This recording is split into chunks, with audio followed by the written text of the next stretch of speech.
They call them the Cocaine Cowboys. Yesterday, they struck busy Dadeland shopping malls, executing 2 Latin males in the Crown Liquor Store. There was an exchange of fire between the 2 groups. Smashed glass and liquor bottles flying. The shooting continued outside. 2 men cut down in a hail of gunfire. Victims of Miami's drug war. One got away, they had a machine gun. They've got to find some way to stop this. What are they going to do about it? What can they do about it? And South Floridians wondered where the Cocaine Cowboys will strike next.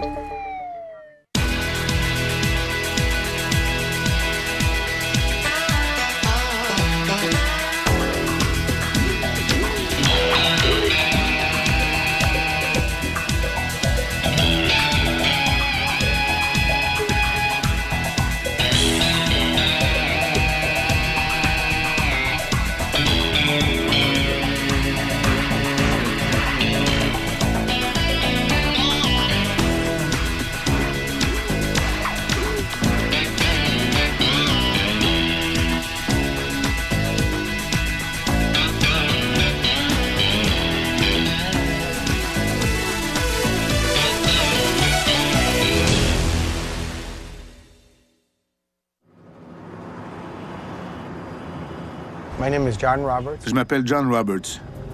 I was born in New York. Je suis né et j'ai grandi à New York, I got involved with a group of Italians où je me suis lié avec un groupe d'Italiens de la mafia. part of a mafia family. On a ouvert 4 ou 5 boîtes de nuit qui sont devenues extrêmement populaires. Very big and Les affaires marchaient très bien. well. One day, they Un jour, les policiers sont arrivés. On ne savait pas ce qu'ils faisaient là. Ils nous ont dit qu'ils avaient trouvé le corps de notre associé sur le bord de l'autoroute de Long Island. Il avait reçu 11 balles. Qui sait ce qui a pu se produire? The best thing that I À l'époque, je me suis dit qu'il valait mieux que je m'éloigne pour laisser retomber la poussière. So I moved J'ai out déménagé ici and et je me suis started lancé dans le trafic de la cocaïne. the business.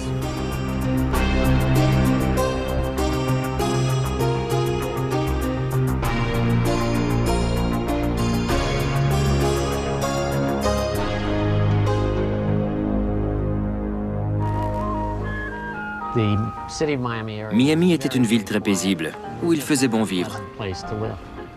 Avant 1956, durant le quart de nuit, le bureau du shérif n'avait qu'une seule voiture pour patrouiller sur un territoire grand comme le Rhode Island. Miami, À l'époque, Miami était encore typiquement sudiste, comme l'Alabama. Il n'y avait ni argent, ni gratte-ciel. Le centre-ville était pratiquement désert. it was a lot of old Miami people Beach just était envahi de sitting personnes around âgées in qui se chairs berçaient sur la plage en attendant de mourir. It was a C'était whole complètement different world différent. here back then. This is why Miami is for you. Dans les années 60 et 70, Miami était d'abord une destination vacances. Al Sunshine, Al Sunshine, Al Sunshine, Channel 4 News. Le soleil, la plage, les palmiers. Miami is a major transportation center and is easily reached by all forms of travel. À la fin des années 70, des milliers d'immigrants d'Amérique du Sud, illégaux ou reçus, ont commencé à s'établir à Miami. The Latin American influence has given Miami a unique flavor. La rumeur voulait qu'on puisse réussir à Miami en parlant uniquement espagnol. Miami a toujours été une ville farouchement indépendante, où l'ordre public avait du mal à régner. Like a Une virgin terre vierge.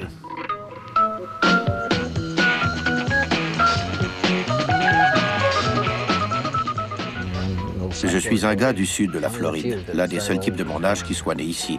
Je travaillais dans le domaine de l'importation.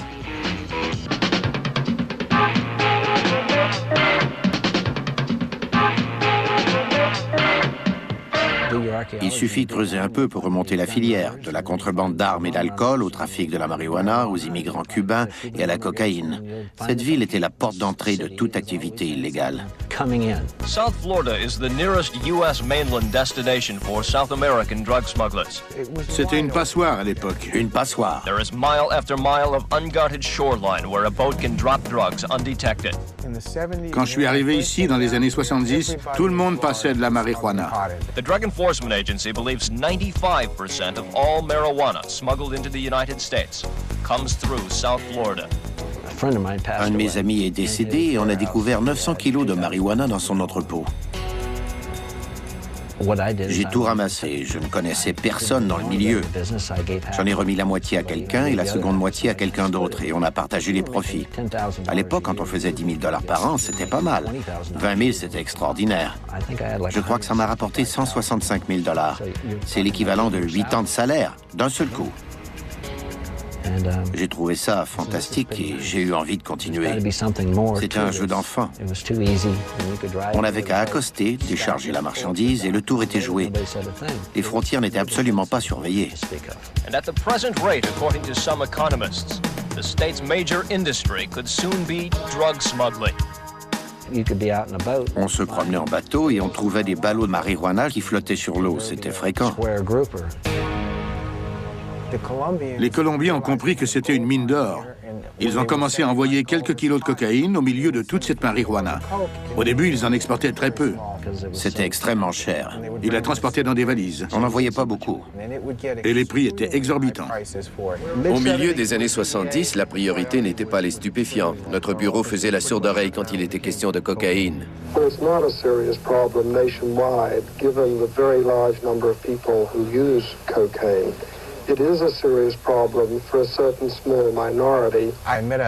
J'ai rencontré un Cubain à Hialeah. Il s'appelait Albert San Pedro. La plupart des Cubains s'approvisionnaient auprès des Colombiens, qui dirigeaient tout.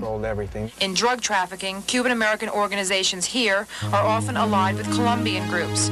Colombians importing the drugs, Cubans distributing them. Albert me remettait 100 grammes et j'avais 3 ou 4 jours pour le payer.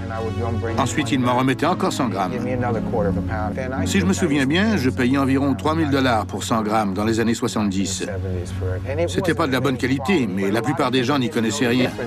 Je leur montrais les gros cristaux, ils étaient impressionnés. Waouh, c'est de la super cam. Et mes clients n'étaient pas des paumés, bien au contraire.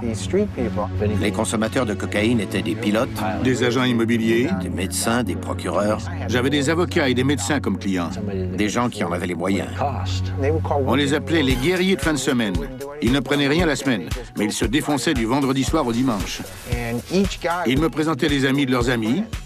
Je suis passé de 100 grammes à 200, à 300, à 400 grammes. En l'espace d'un mois, je vendais 2 ou 3 kilos par semaine seulement à ces médecins et à leurs amis. J'avais quitté New York avec $650 en poche et tout à coup, je faisais 20 ou 30 000 par semaine avec ce petit trafic. Un ami de New York avait développé un énorme commerce en Californie, dans la région de San Francisco. Il vendait aux joueurs des Raiders d'Oakland, aux musiciens des Grateful Dead. J'ai rencontré une agente de bord qui travaillait pour National Airlines à l'époque. Elle transportait la coke de Miami à San Francisco. On fournissait entre 5 et 10 kilos par semaine à mon ami. Je faisais énormément d'argent. On parle de 200 à 300 000 $. J'ai commencé à développer un réseau avec des gars comme Mercury Morris, un célèbre demi à l'attaque des Dolphins. Il a fait de la prison, ce n'est pas un secret. Merck is just one fallen angel of the Miami football machine. Former Dolphins Don Reese and Randy Crowder were also arrested by Miami police in another cocaine transaction. Je me souviens de la semaine du Super Bowl quand Dallas a affronté Pittsburgh à Miami. 2 soirs avant le match, tous les joueurs de la ligne d'attaque des Steelers de Pittsburgh sont venus chez moi pour m'acheter de la coke.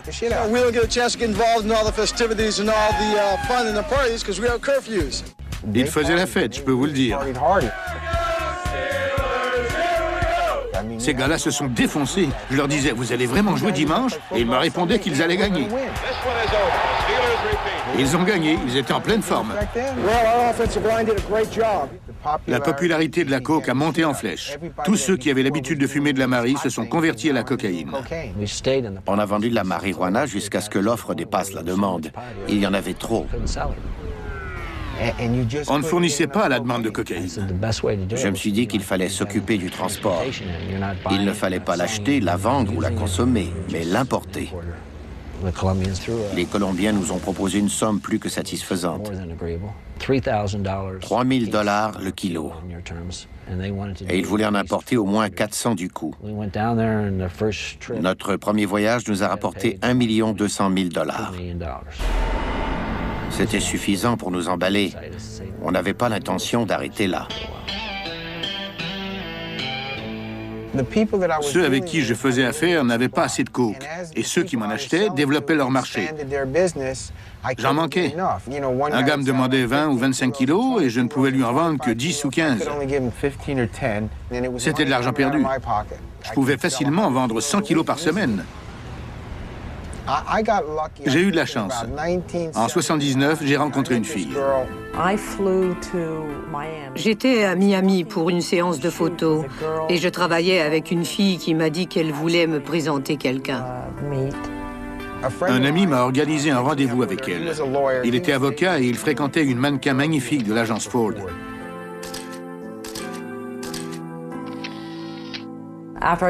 Je connaissais John depuis 3 mois. C'était mon anniversaire. Je suis entrée dans le garage et j'ai vu une Porsche Carrera flambant neuve, avec un gros chou rouge sur le toit. C'était mon cadeau.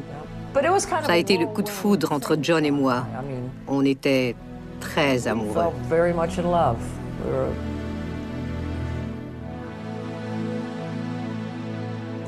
Il m'a raconté qu'il avait des boîtes de nuit à Manhattan.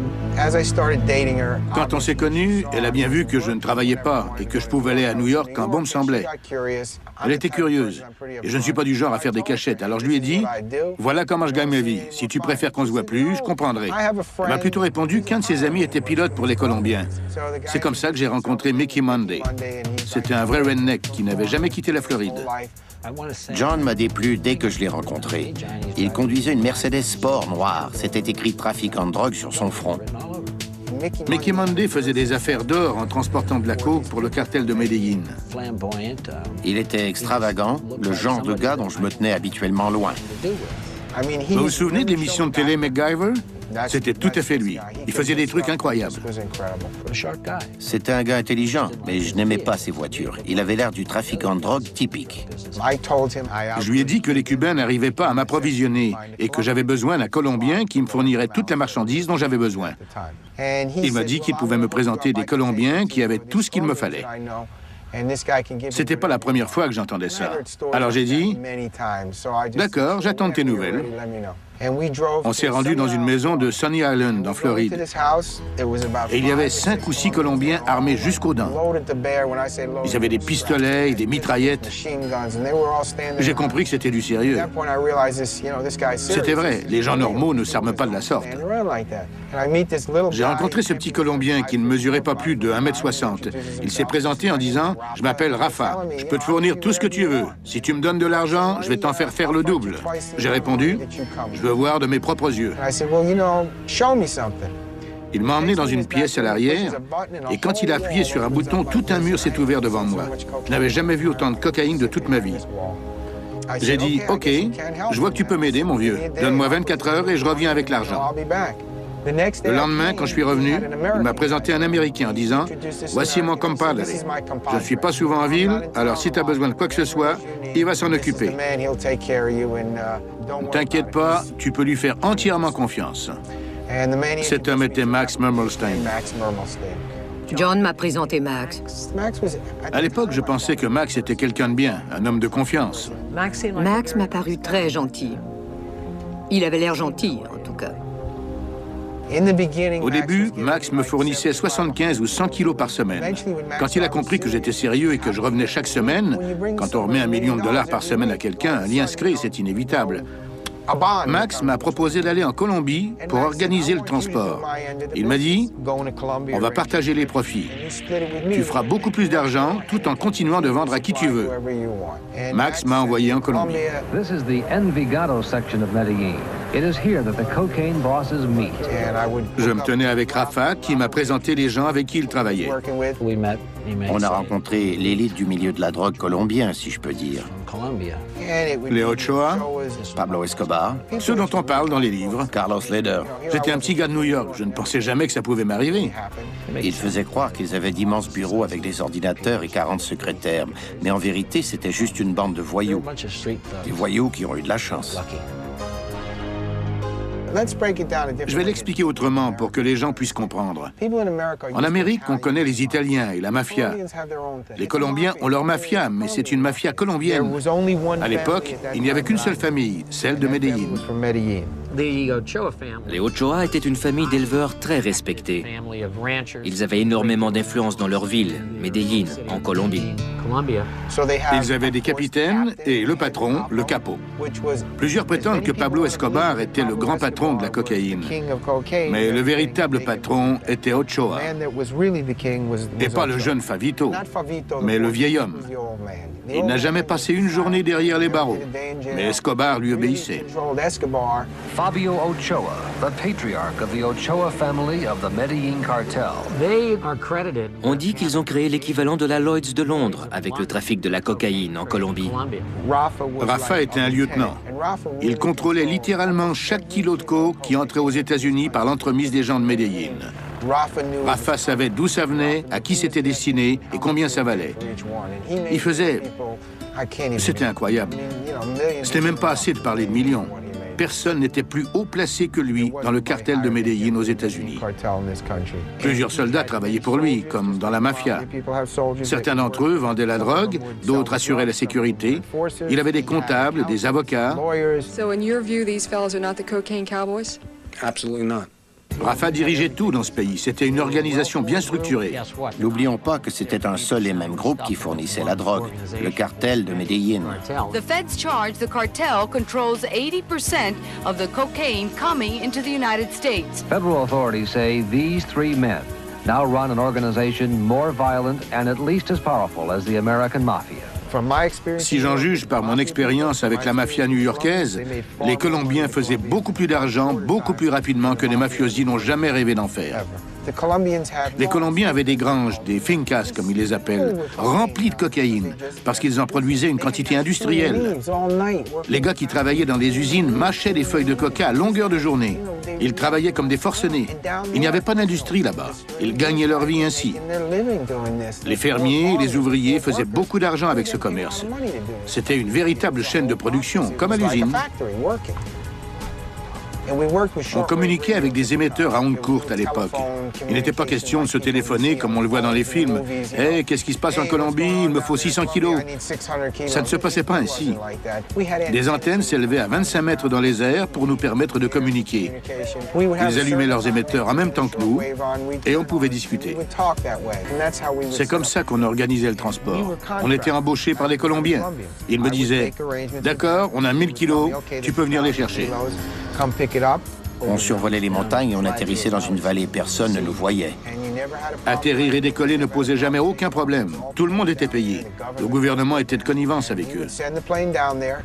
Les Colombiens étaient complètement désorganisés. On atterrissait dans la boue ou dans l'herbe, sans parler des gars qui travaillaient là-bas. C'est pour ça qu'on prenait nos propres appareils. En arrivant, on voyait les avions écrasés. Pas question de prendre ce risque. Il y avait deux trajets de retour possibles. Le plus rapide était de survoler l'est de Cuba, mais on pouvait aussi survoler l'ouest de Cuba. Si on avait suffisamment d'essence, le côté ouest était préférable. Comme presque toute la contrebande venait des Bahamas, le secteur était plus surveillé. Personne ne s'attendait à ce qu'on passe par l'ouest. Personne ne s'attendait à ça. Apparently, heavy surveillance and stricter enforcement on Florida's east coast is driving smugglers to the desolate west coast to make their connections. On survolait Marco Island et on se rendait pratiquement au-dessus de la Georgie avant de faire demi-tour. Ainsi, on semblait voler vers le sud. Les gens qui arrivent du nord ne font rien d'illégal.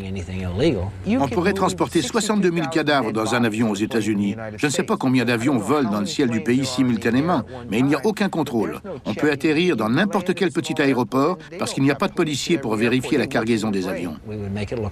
On survolait un aéroport local pour faire croire que c'était notre destination et ensuite, on filait vers l'ouest. On a acheté des propriétés à Lakeland. On a construit 2 pistes d'atterrissage et des hangars qui ressemblaient à des granges. En ouvrant les portes du grenier, on voyait que ça épousait la forme de la queue d'un avion. Je me servais d'une voiture familiale vieille de 5 ou 6 ans. On installait des amortisseurs pneumatiques pour que la voiture ne soit pas au ras du sol. On ramenait la voiture au hangar avec une remorqueuse. On a démarré une entreprise de remorquage et on a acheté un garage à Miami. Le remorqueur avait toujours un bon travail en règle. On avait expliqué à notre chauffeur que s'il se faisait arrêter et que les policiers ouvraient le coffre, il n'était au courant de rien. Quand on conduit une voiture, on ne peut pas faire croire qu'on ne sait pas ce qu'il y a dans le coffre, contrairement au gars de la remorque. Il n'est au courant de rien. Il remorquaient la voiture, c'est tout. Laisse-les saisir la voiture et t'emmener au poste, mais ils ne pourront pas te garder. Tu as une facture en règle. On se déplaçait en caravane de 3 voitures. Une voiture nous servait de couverture à l'avant et une autre à l'arrière. On les remorquait jusqu'à Miami. On a fait ça pendant 6 ou 7 ans sans jamais avoir le moindre ennui. C'était l'avantage de Lakeland. Les gens se faisaient arrêter en direction nord à partir de Miami, mais jamais le contraire. En direction sud, on ne nous embêtait pas. Mickey a commencé à larguer la marchandise. Je me suis construit une petite usine de bateaux pour m'amuser. On a décidé de faire le trajet Colombie-Bahamas en avion avant de larguer le tout dans des bateaux. Il larguait des radiobalises et il connaissait l'emplacement exact de la marchandise grâce à une fréquence qui transmettait l'information. La console centrale s'ouvrait pour qu'on puisse dissimuler la cargaison dans des trous percés dans le bateau. La marchandise entrait par bateau. Au début, la question de l'emballage posait problème.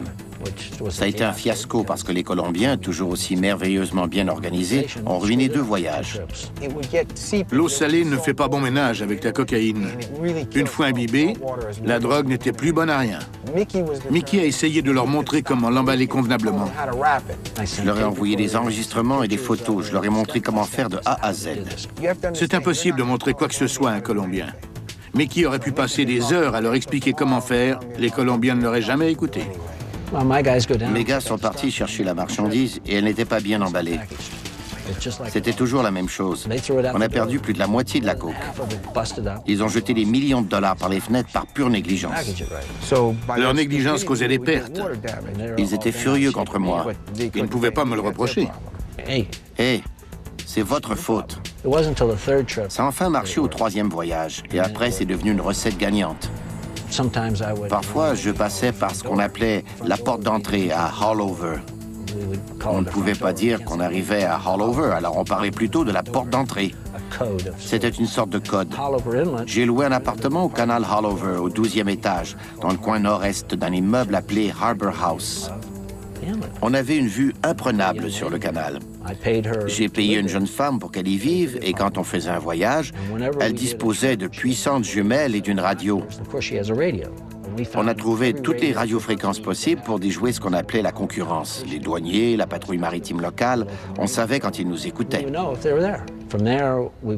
De là, on se rendait à la marina de Ball Lake où je louais plusieurs emplacements.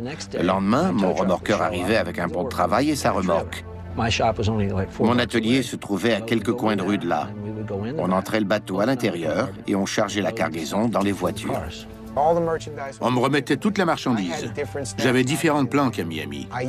J'engageais des gens ordinaires, des travailleurs qui voulaient gagner plus d'argent. J'essayais de trouver des volontaires qui habitaient dans des quartiers convenables et qui ne prenaient pas de drogue. J'avais appris ma leçon. J'avais déjà trouvé des petits trous dans mes sacs, comme si des rats les avaient grignotés. En fait, quelqu'un y avait planté sa paille, et pas dans un seul sac, mais dans 5 sacs différents, de sorte qu'il manquait 1 gramme ou 2 par sac. Je choisissais uniquement des maisons avec un garage, parce qu'il y avait énormément de kilos à transporter. On ne pouvait pas décharger la voiture en pleine rue. Je faisais le compte pour m'assurer que tout était là. Je travaillais toujours le jour, jamais le soir. Chaque produit était identifié. 300 sacs étaient marqués d'une bicyclette et 200 de lunettes, par exemple. Chaque sac était destiné à un groupe précis. Il y avait 4 groupes différents. J'avais des chauffeurs qui se rendaient dans des casse-croûtes. Le chauffeur entrait à l'intérieur et remettait la clé aux Colombiens qui l'attendaient. Parce que les Colombiens avaient leur propre revendeur ici. Ça n'avait rien à voir avec les scénarios ridicules de Miami Vice, où les voitures se rangeaient sur le côté, les gars sortaient leurs armes et demandaient à vérifier le contenu du coffre. Ça ne se passait pas ainsi. De toute façon, les gars suivaient les ordres d'en haut. Ils n'avaient pas le choix de l'accepter, qu'elle soit de bonne qualité ou non. Je remettais la marchandise à des grossistes. Ils la divisaient en 25, 50 ou 75 sacs, selon les demandes de leurs revendeurs. Je me souviens qu'un kilo pouvait se vendre 40 ou 50 000 $ dans la rue à l'époque. Ils nous payaient pour le transport de la marchandise. Si ma mémoire est bonne, on recevait 3 500 $ le kilo pour le transport. Et pour m'assurer de me faire payer, je leur remettais seulement la moitié de leur commande. Ils déposaient l'argent dans le coffre et ils nous retournaient la voiture. À ce moment-là, je leur remettais le reste de la marchandise. On essayait de rester le plus loin possible les uns des autres. Ainsi, ça devenait plus difficile de remonter la filière. C'était ma plus grande crainte. Les grossistes faisaient affaire avec 4 ou 5 revendeurs différents. L'un d'eux pouvait se faire prendre et nous dénoncer pour ne pas aller en prison. Il pouvait dire aux policiers, « Voici mon fournisseur, suivez-le et il vous conduira jusqu'à moi ». J'ai entendu Rafa dire « Il faut que je le tue, parce qu'il s'est fait pincer, il va balancer mes gars ». J'en entendais des vertes et des pas mûres. J'ai donc décidé de ne jamais rencontrer personne. Ils avaient une voiture, mais ils ne savaient jamais d'où elle venait. La voiture était là, voilà tout. Et on ne rapportait jamais la voiture où se trouvait la coke, parce que l'argent et la drogue ne doivent pas se retrouver au même endroit. L'argent était caché dans une des maisons.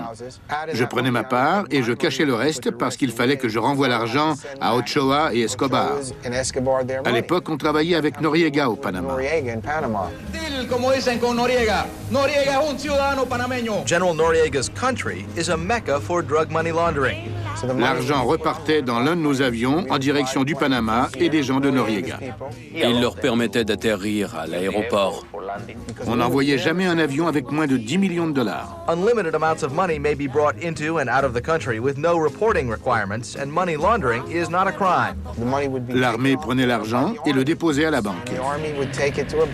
On était associés avec Noriega. Ils ouvraient des comptes de banque pour nous. On avait un compte et on pouvait émettre des chèques quand bon nous semblait.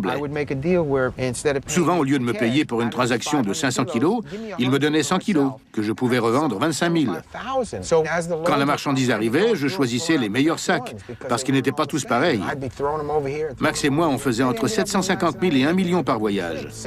Max disait « Super, avant je faisais 250 000 avec le transport. » Non seulement pouvait-il rester assis sur son derrière à la maison, mais il faisait 3 fois plus d'argent chaque semaine. Il y avait de la drogue partout. Tout le monde s'est mis à consommer de la cocaïne. Dans les années 80, c'était incroyable. La cocaïne était la drogue à la mode. C'était dans le vent. On ne pouvait pas entrer dans les toilettes d'un bar sans en voir. Il y avait toujours quelqu'un en train de se faire une ligne dans les toilettes. On entendait la porte de la toilette se refermer et tout le monde prenait de la coke. Des gars sortaient les toilettes des filles. Dans certaines boîtes de nuit, les dessus des tables étaient en miroir. On voyait même des serveurs aider les clients à se faire une ligne de coke. Il y a eu une période à Miami où de banals petits accidents de voiture se produisaient et 3, 4 ou 5 personnes ouvraient la portière et s'enfuyaient à toutes jambes. On trouvait des armes à feu et de la cocaïne dans la voiture. They pulled this one over and they found 30 duffel bags filled with 2,100 plus pounds of 90 to 95% pure cocaine. But while busts and seizures of most drugs are up, there is more cocaine in South Florida than ever before. On est passé de valises contenant 1 ou 2 kilos de cocaïne à 1000 kilos, ce qui veut dire une tonne de cocaïne. Puis à 5000 kilos, ou 5 tonnes de cocaïne. Sur une période de 5 ans, j'ai plaidé la plus grosse affaire de cocaïne de l'histoire à 10 reprises. Chaque saisie était plus spectaculaire que la précédente et fracassait tous les records. Usually, when prices of goods fall, this comes as good news. An exception are the current bargain rates for cocaine. Des millions de dollars de drogue tombaient littéralement du ciel. Un jour, un pasteur faisait un sermon dans une église du Sud contre les dangers de la drogue, quand tout à coup, un demi-million de dollars de cocaïne a défoncé le plafond. L'avion qui larguait la marchandise a été pris en chasse par un avion des douanes. The price for the illegal white powder in South Florida has fallen by 50% in the last 2 years. Mon Dieu, il y a eu le cartel de Cali, le cartel de Barranquilla. De plus en plus de cocaïne entrait au pays. The Miami Colombian connection is 80% of a $20 billion annual cocaine business. Miami is one of the principal branch offices of what can be called Cocaine Inc. Florida is awash in cocaine. Ask what you can do for your country. The elitist drug is turning blue collar. Pour les gens de la classe moyenne, c'était comme la bière ou le maïs soufflé. 1 out of 10 American workers on the job is stoned. Les gens la portaient au cou, personne ne s'en cachait, personne n'essayait de s'en cacher. J'ai essayé la coke, bien sûr, mais j'ai jamais compris pourquoi c'était aussi populaire. Les gens étaient fous de ça. In Dade County alone, fatal drug overdoses have increased more than 88% in just the last 12 months. 15 years ago, one coke-related death a year was rare. Cocaine deaths in Dade County have now jumped to about 2 a week. Les gens se sont mis à la fumer. Studies indicate that most cocaine users here have switched to smoking the drug. Did you come here to smoke cocaine? Je ne parle pas du crack, mais de la cocaïne épurée. Elle est arrivée avant le crack et elle a fait fureur. Les gens s'enfermaient chez eux pour fumer de la coke épurée. And I'd stayed up for almost 4.5 days straight, non-stop, no food, no sleep. Je ne comprenais rien, mais je les encourageais. C'était mon gagne-pain. Plus ils en consommaient, plus je faisais d'argent. Je suis arrivé ici à 25 ou 26 ans avec 750 ou 800 $. J'avais rien d'autre. Quand j'ai commencé dans le métier, je me servais de l'appartement de mon grand-père à South Beach pour cacher mes kilos. Je me souviendrai toujours de la première fois qu'il les a vus. Il m'a demandé ce que c'était et quand je le lui ai dit, il m'a répondu qu'il ne comprenait pas. J'ai dit, « Comprends-tu si je te dis que je fais 50 000 $ par semaine ?» Un jour, je lui ai annoncé que je me servirais plus de son appartement et que j'allais payer quelqu'un. Il ne voulait pas. J'ai dit, « Ça va, j'ai $1 million maintenant. » Il ne m'a pas cru. Je lui ai répété que j'avais $1 million et que je pouvais payer quelqu'un pour cacher mes kilos, parce que je voulais plus me servir de lui. À l'époque, $1 million, c'était énormément d'argent pour moi. C'était le premier million que je faisais. C'est beaucoup d'argent. Après, c'est devenu banal. Au milieu et à la fin des années 70, l'économie américaine a considérablement ralenti. Les pages économiques du Miami Herald parlaient d'une grave récession à l'échelle du pays. Le taux de chômage a atteint un pourcentage inquiétant. Les gens perdaient leur maison, le marché immobilier s'est effondré. Pourtant, à Miami, on ne pouvait pas acheter de maison. Il n'y avait pas suffisamment de Rolex en or pour satisfaire la demande. For the first 6 months of 1977, retail sales in Miami topped $10 billion. No sign of recession here. South Florida has held up better than some of the other parts of the country. À Miami, on vendait des voitures à l'épreuve des balles à des centaines de milliers de dollars. Il y avait une pénurie de Ferrari et de Mercedes. Some of the car dealers we checked with said they have less than a 1-month supply of unsold cars. They said they are still taking deposits, though deliveries will be delayed.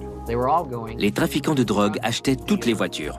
Drugs and money, they go hand in South Florida. It's a $7 billion a year retail business. That's about $12,000 for each household in Dade County. Si on analyse les billets de banque dans les portefeuilles des gens de Miami, on trouvera des traces de cocaïne. The profits for the drug lords have made the local economy recession-resistant. Every day, cash pours into our cocaine economy, buying real estate, boats, cars. J'avais une Porsche Turbo, une Mercedes. La 6.9 était la voiture la plus prestigieuse. On s'est disputé. On s'est engueulé. Elle voulait quelque chose que je refusais de lui donner. Je me suis approché et je l'ai giflé. Elle me pourchassait dans l'entrée. On a complètement démoli 2 Mercedes. John a sorti un revolver et il a tiré sur la voiture. La balle m'a frôlé la tête. Il a fallu que j'appelle une dépanneuse pour les faire détruire. On a démoli les 2 voitures. Et le lendemain, je rigolais. On a démoli beaucoup de choses. Seigneur, il y en avait pour $100 000. À l'époque, il y avait un concessionnaire qui s'appelait LP Evans Mercedes. Des gars comme Max, Raphaël et 2 ou 3 de ses hommes lui achetaient de 8 à 10 Mercedes par année avec des chèques du Panama. Qui peut acheter de 8 à 10 Mercedes par année? Il s'en fichait. Il me voyait entrer, il disait « Oh, comment allez-vous, Monsieur Roberts? Que voulez-vous cette semaine? Je veux la 6.9, juste là. Est-ce que la noire vous convient? Oui, il se moque de la couleur. Il a besoin d'une familiale pour sa petite amie. Et je faisais le chèque. C'était même pas un chèque de banque américain. Je connaissais le vendeur de Mercedes. C'était un chèque d'une banque du Panama. Et je repartais avec la voiture. Relatively little has been done to stop this disease-like spread of the cocaine economy. Tout le monde voulait faire de l'argent. It's not unusual for a Latin to spend $20,000 and more for all kinds of merchandise. And best of all for the merchant, he pays in cash. If South Florida businessmen are not hooked on drugs, the experts say they can be addicted to drug money. On a acheté un Cessna Conquest qui nous a coûté $980 000. On l'a payé comptant. Essayez donc de faire ça aujourd'hui. Ils n'ont pas bronché. Ils n'ont même pas bronché. Pas de question, prenez l'argent et sauvez-vous. Ils s'en fichaient. Cocaine and marijuana sales through Miami generate so much money that smugglers literally have no place to put it all. Vous ne pouvez pas imaginer. J'avais des sacs poubelles enfouis dans ma cour avec 700 000 ou $1 million dans chaque sac. Je ne savais plus où mettre tout ça. Il en cachait dans la nourriture des chevaux. Je me souviens d'en avoir trouvé dans leur sac de moulée. Et personne ne me posait de questions. Je fournissais 10 kilos à mon voisin chaque semaine. Le quartier de Tierra del Rey tombait en ruine quand on a emménagé. Mon voisin en face recevait 20 kilos par semaine. Il faisait le guet pour moi. Tout le monde avait désespérément besoin d'argent. Et tout à coup, tout le monde en avait dans le voisinage. Il leur donnait $1000 et tout allait bien. John était rusé. Ça n'avait pas d'importance. J'avais assez d'argent pour m'acheter tout ce que je voulais. Mais comment était-ce possible? J'avais 3 bateaux dans l'arrière-cour, 2 cougars qui vivaient dans la maison et un hélicoptère. Je me rendais à l'hippodrome en hélicoptère. Tout le monde arrivait en voiture et moi, j'atterrissais en hélicoptère pour voir mes chevaux courir pendant 1 heure avant de rentrer. J'avais 40 ou 50 chevaux de course. Il avait de magnifiques chevaux de course. Savez-vous combien ça me coûtait par mois juste pour les nourrir? $50 000. Le prix n'avait pas d'importance. On avait de l'argent plein les poches et on faisait la fête. Tout à coup, des dizaines de boîtes de nuit huppées ont ouvert leurs portes. Le Jockey Club, le Turnberry, le Palm Bay Club, le Cricket Club. Mais la meilleure boîte de nuit était sans contredit le Mutiny de Coconut Grove. Sa clientèle était presque exclusivement constituée des gens du milieu de la drogue. Les trafiquants avaient de l'argent, pouvaient se montrer généreux. On arrivait au restaurant. On dînait chez Arturo, au Palm ou chez Joe's Stone Crab. À l'époque, le meilleur restaurant était le Forge. Il nous réservait la salle à l'arrière.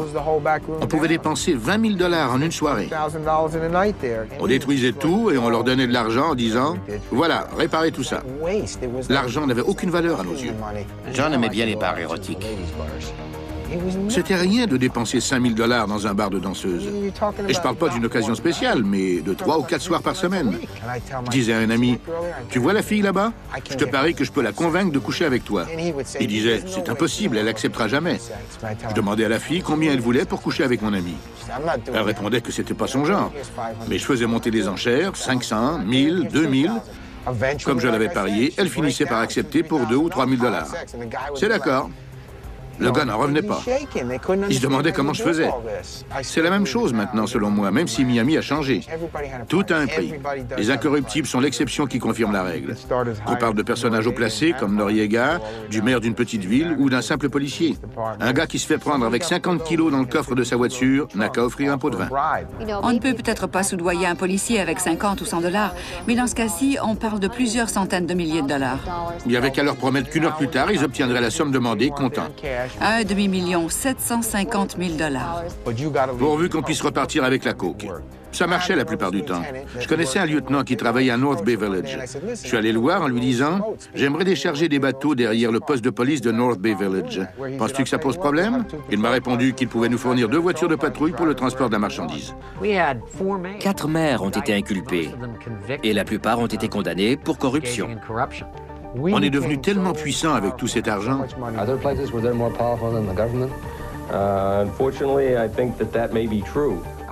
J'étais proche des Républicains.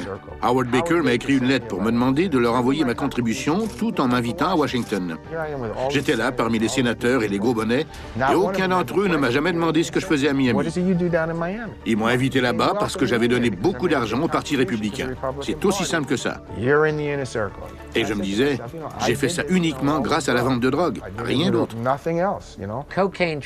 Le trafic de la cocaïne et l'argent ont éliminé tout sens moral dans cette ville. Millions of dollars in cash supports a network of drug banks. Avez-vous déjà vu autant de banques dans une ville? Et on va me faire croire que c'est grâce aux entreprises? À d'autres, voyons.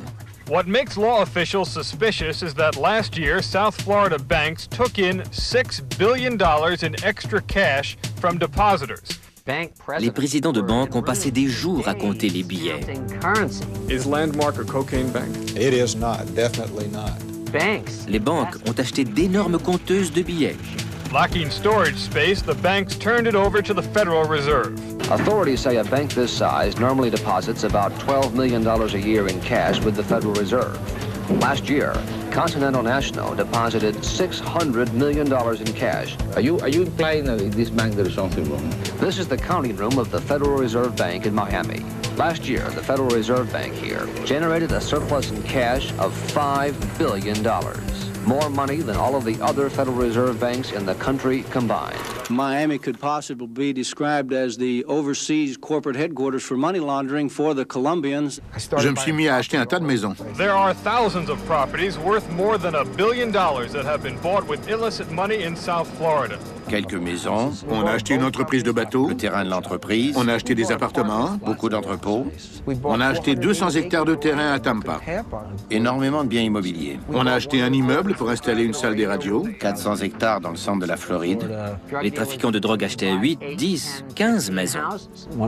Presque tout un quartier du sud de Miami m'appartenait. J'ai investi 24 millions de dollars dans l'immobilier.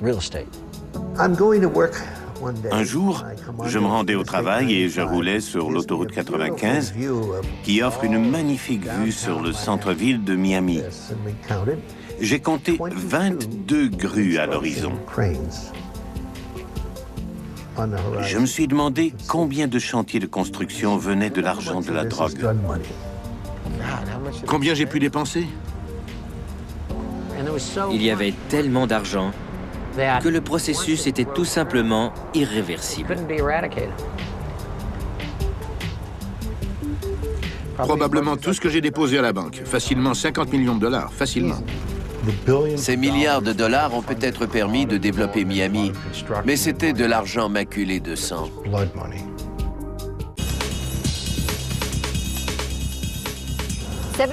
En 1979, la situation est devenue vraiment préoccupante. Ce drame a marqué un tournant. C'était la première fusillade liée à la guerre de la cocaïne dans un lieu public. The shootout occurred at about 2:30 this afternoon when 2 or more Latin males entered the Crown Liquor Store here on the west end of the Dadeland Mall. They were followed by 2 or 3 other Latin males, and then the shooting began. Dès qu'on a entendu parler des mitraillettes, on a su que c'était relié à la drogue et aux Colombiens. Right now, 2 people are dead and there are others injured. Inside the liquor store, 1 Colombian national and another non-Cuban Latin suspected of drug trafficking lay face up in a pool of blood. Je me suis ruée là-bas et j'ai dit « Je suis du Miami Herald. Que s'est-il passé ?» Les policiers avaient l'air bouleversés et inquiets. I have never seen in my life an extensive amount of, how would you put it? En juillet 1979, j'étais aux homicides depuis 2 ans. Mais ça dépassait tout ce qu'on avait vu jusqu'à ce jour. Well, there was this glass, there was debris all over the place. There were bullet casings on the wall, on the floor, on the shelf. It just looked like a old Western shootout. The assailants sprayed gunfire all around the parking lot. Did you see what happened to them when the shooting was over? They ran. Where? I don't know. I was running. Innocent bystanders dove for cover. Cars were riddled with machine gun fire, gas tanks spilling out. Il y avait 2 lieux de crime, en fait. Le premier se trouvait dans le magasin avec les 2 cadavres, et le second, auquel on m'avait affecté, a été surnommé la camionnette de guerre. A delivery van was found abandoned in the north side of the mall with the door open and the motor running.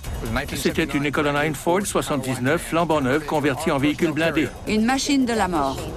Elle avait une armature d'acier soudée sur les côtés et les fenêtres pouvaient servir de meurtrières. C'était écrit Happy Time sur le côté. On a trouvé 14 armes différentes à l'intérieur. Ces meurtriers étaient de la génération du tout jetable. Ils déchargeaient leur arme au complet et la jetaient avant d'en prendre une autre. Il y avait de tout. Fusil de chasse, carabine, Mac 10, Uzi, une sélection d'armes de poing, sans oublier les munitions. Ce drame a été un moment décisif. Les policiers ont compris la gravité de la situation. Ils ont constaté à quel point leur puissance de feu était inférieure. What would the amount of weaponry in that van indicate to you? Well, they were well armed, we can say that, and they came prepared to do battle. Une pluie de balles. Le compte final s'élevait à 86 balles tirées. Dieu sait combien ces hommes ont reçu de coups de feu. Les victimes avaient tellement de blessures par balle qu'il était impossible de déterminer le nombre exact de coups de feu. On a ouvert l'enquête selon les procédures habituelles. La camionnette était immatriculée sous un faux nom, les armes à feu avaient été achetées sous un faux nom et quand les adresses étaient exactes, les gens avaient disparu. Typiquement colombien. Officers searched the surrounding neighborhood for more than an hour, but turned up no suspects. Je me suis dit encore une autre affaire non résolue. Jamais on n'avait réussi à élucider un meurtre lié aux Colombiens. C'était un tout nouveau phénomène. Le degré de violence était sans précédent, de même que le raffinement des techniques. C'était la première fois qu'une fusillade se produisait en plein jour, dans un lieu public, au beau milieu des passants. Par la suite, c'est devenu monnaie courante. Ça a été le début d'une guerre, la guerre de la cocaïne. Local homicide detectives say Miami's in the middle of a narcotics war between Colombian and Cuban drug dealers. Miami changeait. Les Colombiens voulaient chasser les Cubains. C'était une lutte acharnée pour conquérir l'ensemble du marché. La violence venait des deux factions rivales. C'est cette violence des cow-boys de la cocaïne qui a transformé Miami. C'était les cow-boys de la cocaïne. They call them the cocaine cowboys. Ces fameux cow-boys de la cocaïne, c'étaient les gens de Medellín. Estimates are that as many as 100,000 illegal Colombian aliens are living and working the drug trade in South Florida. Ils traquaient leurs cibles. Ils tuaient leurs femmes ou leurs bonnes. Qui tombait sur un chien, un oiseau ou un poisson rouge, ils le tuaient. Si une petite fille sonnait à la porte pour vendre des biscuits, ils la tuaient aussi. Des innocents qui se trouvaient au mauvais endroit. N'importe qui se faisait tuer, même les enfants. Ils tuaient tout ce qui bougeait. Jesus Hernandez, a submachine barrage tore him apart in his car on a busy southwest street at noon. Plusieurs mitrailleuses.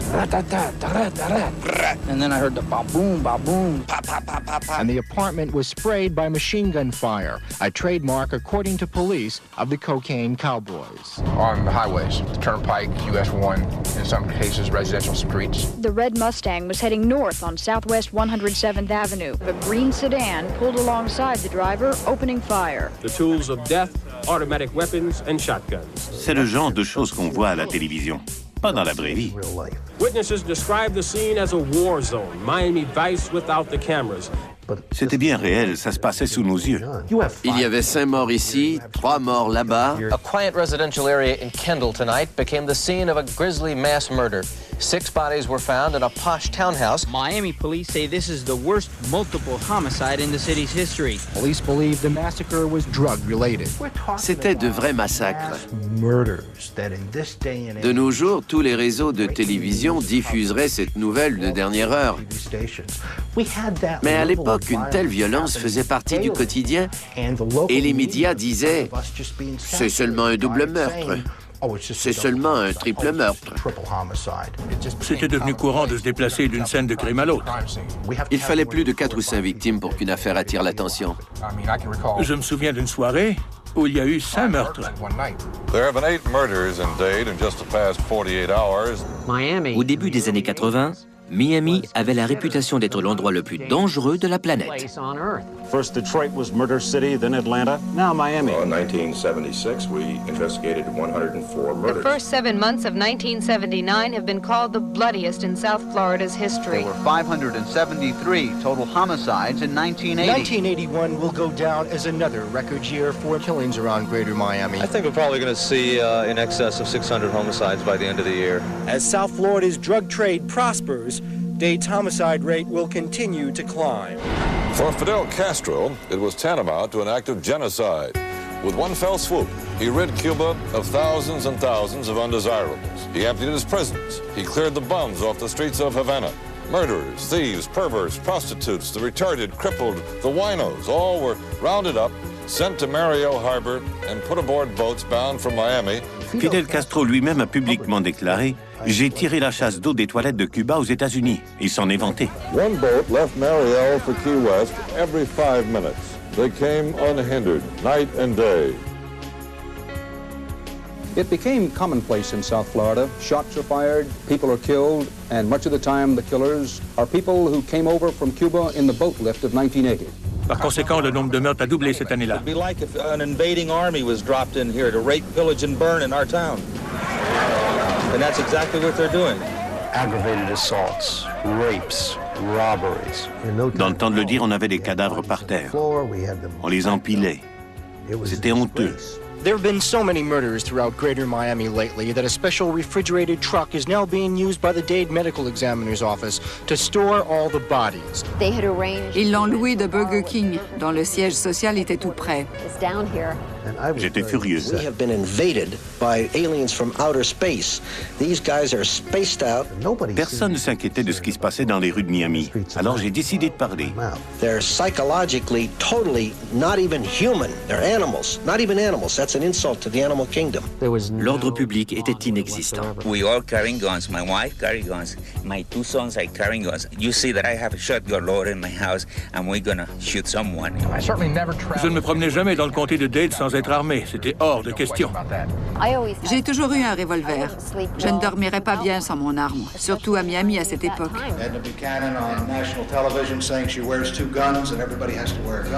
Merrill Steham et tous les commissaires du comté étaient furieux. Je suis devenu persona non grata pour un temps. Miami était sur le point de s'effondrer. But police help won't come soon because of a manpower shortage in the department. Federal agencies readily admit they are crippled by lack of manpower, money, and resources. Le service de la police de Miami a procédé à des embauches massives. It's hoped more police on the streets will help to reverse this record-setting trend. La règle voulait qu'on ne puisse pas devenir policier si on avait déjà pris de la drogue une seule fois dans sa vie. Ils l'ont changé pour les 10 dernières années, mais ça n'a pas marché. Puis, ils l'ont changé pour les 5 dernières années. Mais là encore, les candidats n'étaient pas nombreux. Ils ont ensuite demandé 2 ans en vain. Finalement, quiconque n'était pas drogué au moment de l'embauche faisait l'affaire. C'est ce qui a provoqué le plus gros scandale de corruption policière depuis les dénonciations faites par Serpico à New York. Tous les cadets de cette année-là ont fait de la prison ou sont morts. Today's arrest came as 7 other Miami officers went on trial accused of ripping off other cocaine dealers and for dealing drugs themselves. The so-called cocaine cops have been charged with conspiracy, drug trafficking, and racketeering. The tally shocking. 40 current or former Miami police officers arrested or suspended in the last 2 years, 16 suspended in just the last 2 weeks. And it is not over. At least 30 more Miami cops will be suspended. C'était la loi de la jungle dans le sud de la Floride. We might as well just not even come to work and just give the streets up. We truly are committed, and we are going to gain control of these streets once again. The criminal justice system is not working now, and I suggest a revisit of the whole idea. CENTAC 26 était opérationnel en décembre 1981. Il y avait déjà 25 organisations CENTAC à travers les États-Unis. CENTAC veut dire Escouade Tactique Centrale. Notre objectif principal consiste à mener conjointement les enquêtes de meurtre et de stupéfiants. Ils avaient de bonnes relations avec la DEA et le FBI. On n'avait jamais eu affaire à ce genre de criminels par le passé. J'ai donné à mes hommes des directives simples. Les situations exceptionnelles demandent des mesures exceptionnelles. La fin justifiait les moyens. Il fallait nettoyer les rues de la ville. On allait se débarrasser d'eux coûte que coûte, en les jetant en prison ou en les tuant.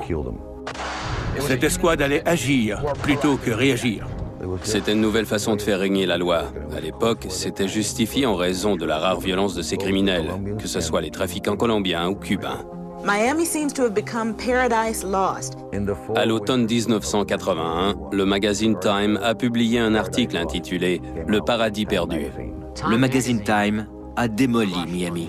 The 9-page article inside focused primarily on Miami as the troubled center of drugs, crime, and refugees. Les politiciens de Miami et du comté de Miami-Dade étaient furieux.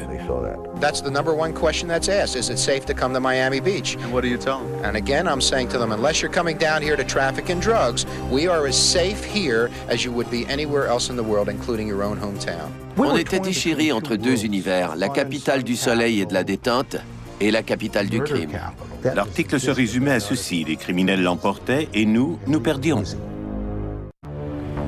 Je suis né à Cali, en Colombie, et je suis arrivé aux États-Unis en 1969. J'ai grandi à Chicago. J'étais mécanicien, comme mon père. C'est là que j'ai appris comment voler des voitures. J'avais la réputation d'être l'un des meilleurs voleurs d'auto de Chicago pendant ma jeunesse. Ensuite, dans les années 80, je suis devenu assassin pour le cartel.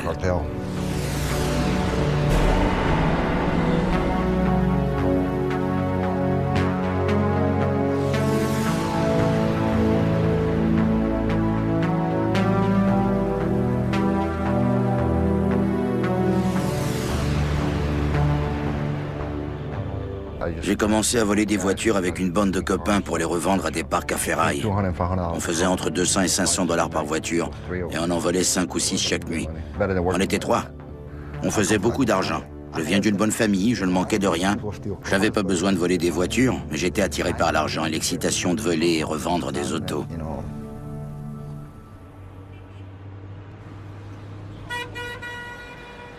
On se tenait au restaurant Tropicana à cause des téléphones publics. C'est là que nos clients nous appelaient. C'était notre bureau. Je laissais toujours mon auto au même endroit et personne n'osait se garer à ma place. Un matin, je suis arrivé, une auto était garée là. J'ai demandé au propriétaire du restaurant à qui elle appartenait. Il m'a dit que c'était la voiture d'un gros bonnet de Miami. Je lui ai dit que je m'en fichais.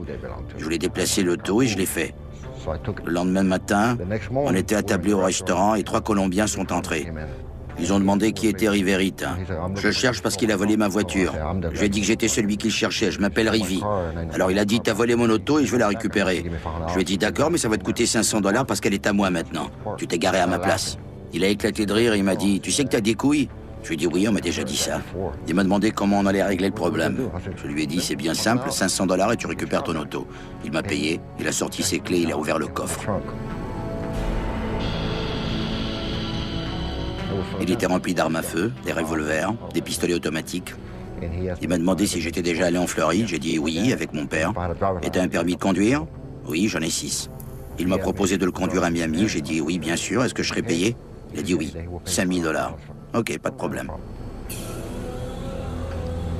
En arrivant à Miami, il m'a dit, je suis pas mal occupé, vous pourriez travailler pour moi à Miami et faire plus d'argent. Je lui ai demandé ce qu'on ferait et il m'a dit, livrer de la drogue et collecter l'argent. Peut-être vendre de la marijuana de temps en temps.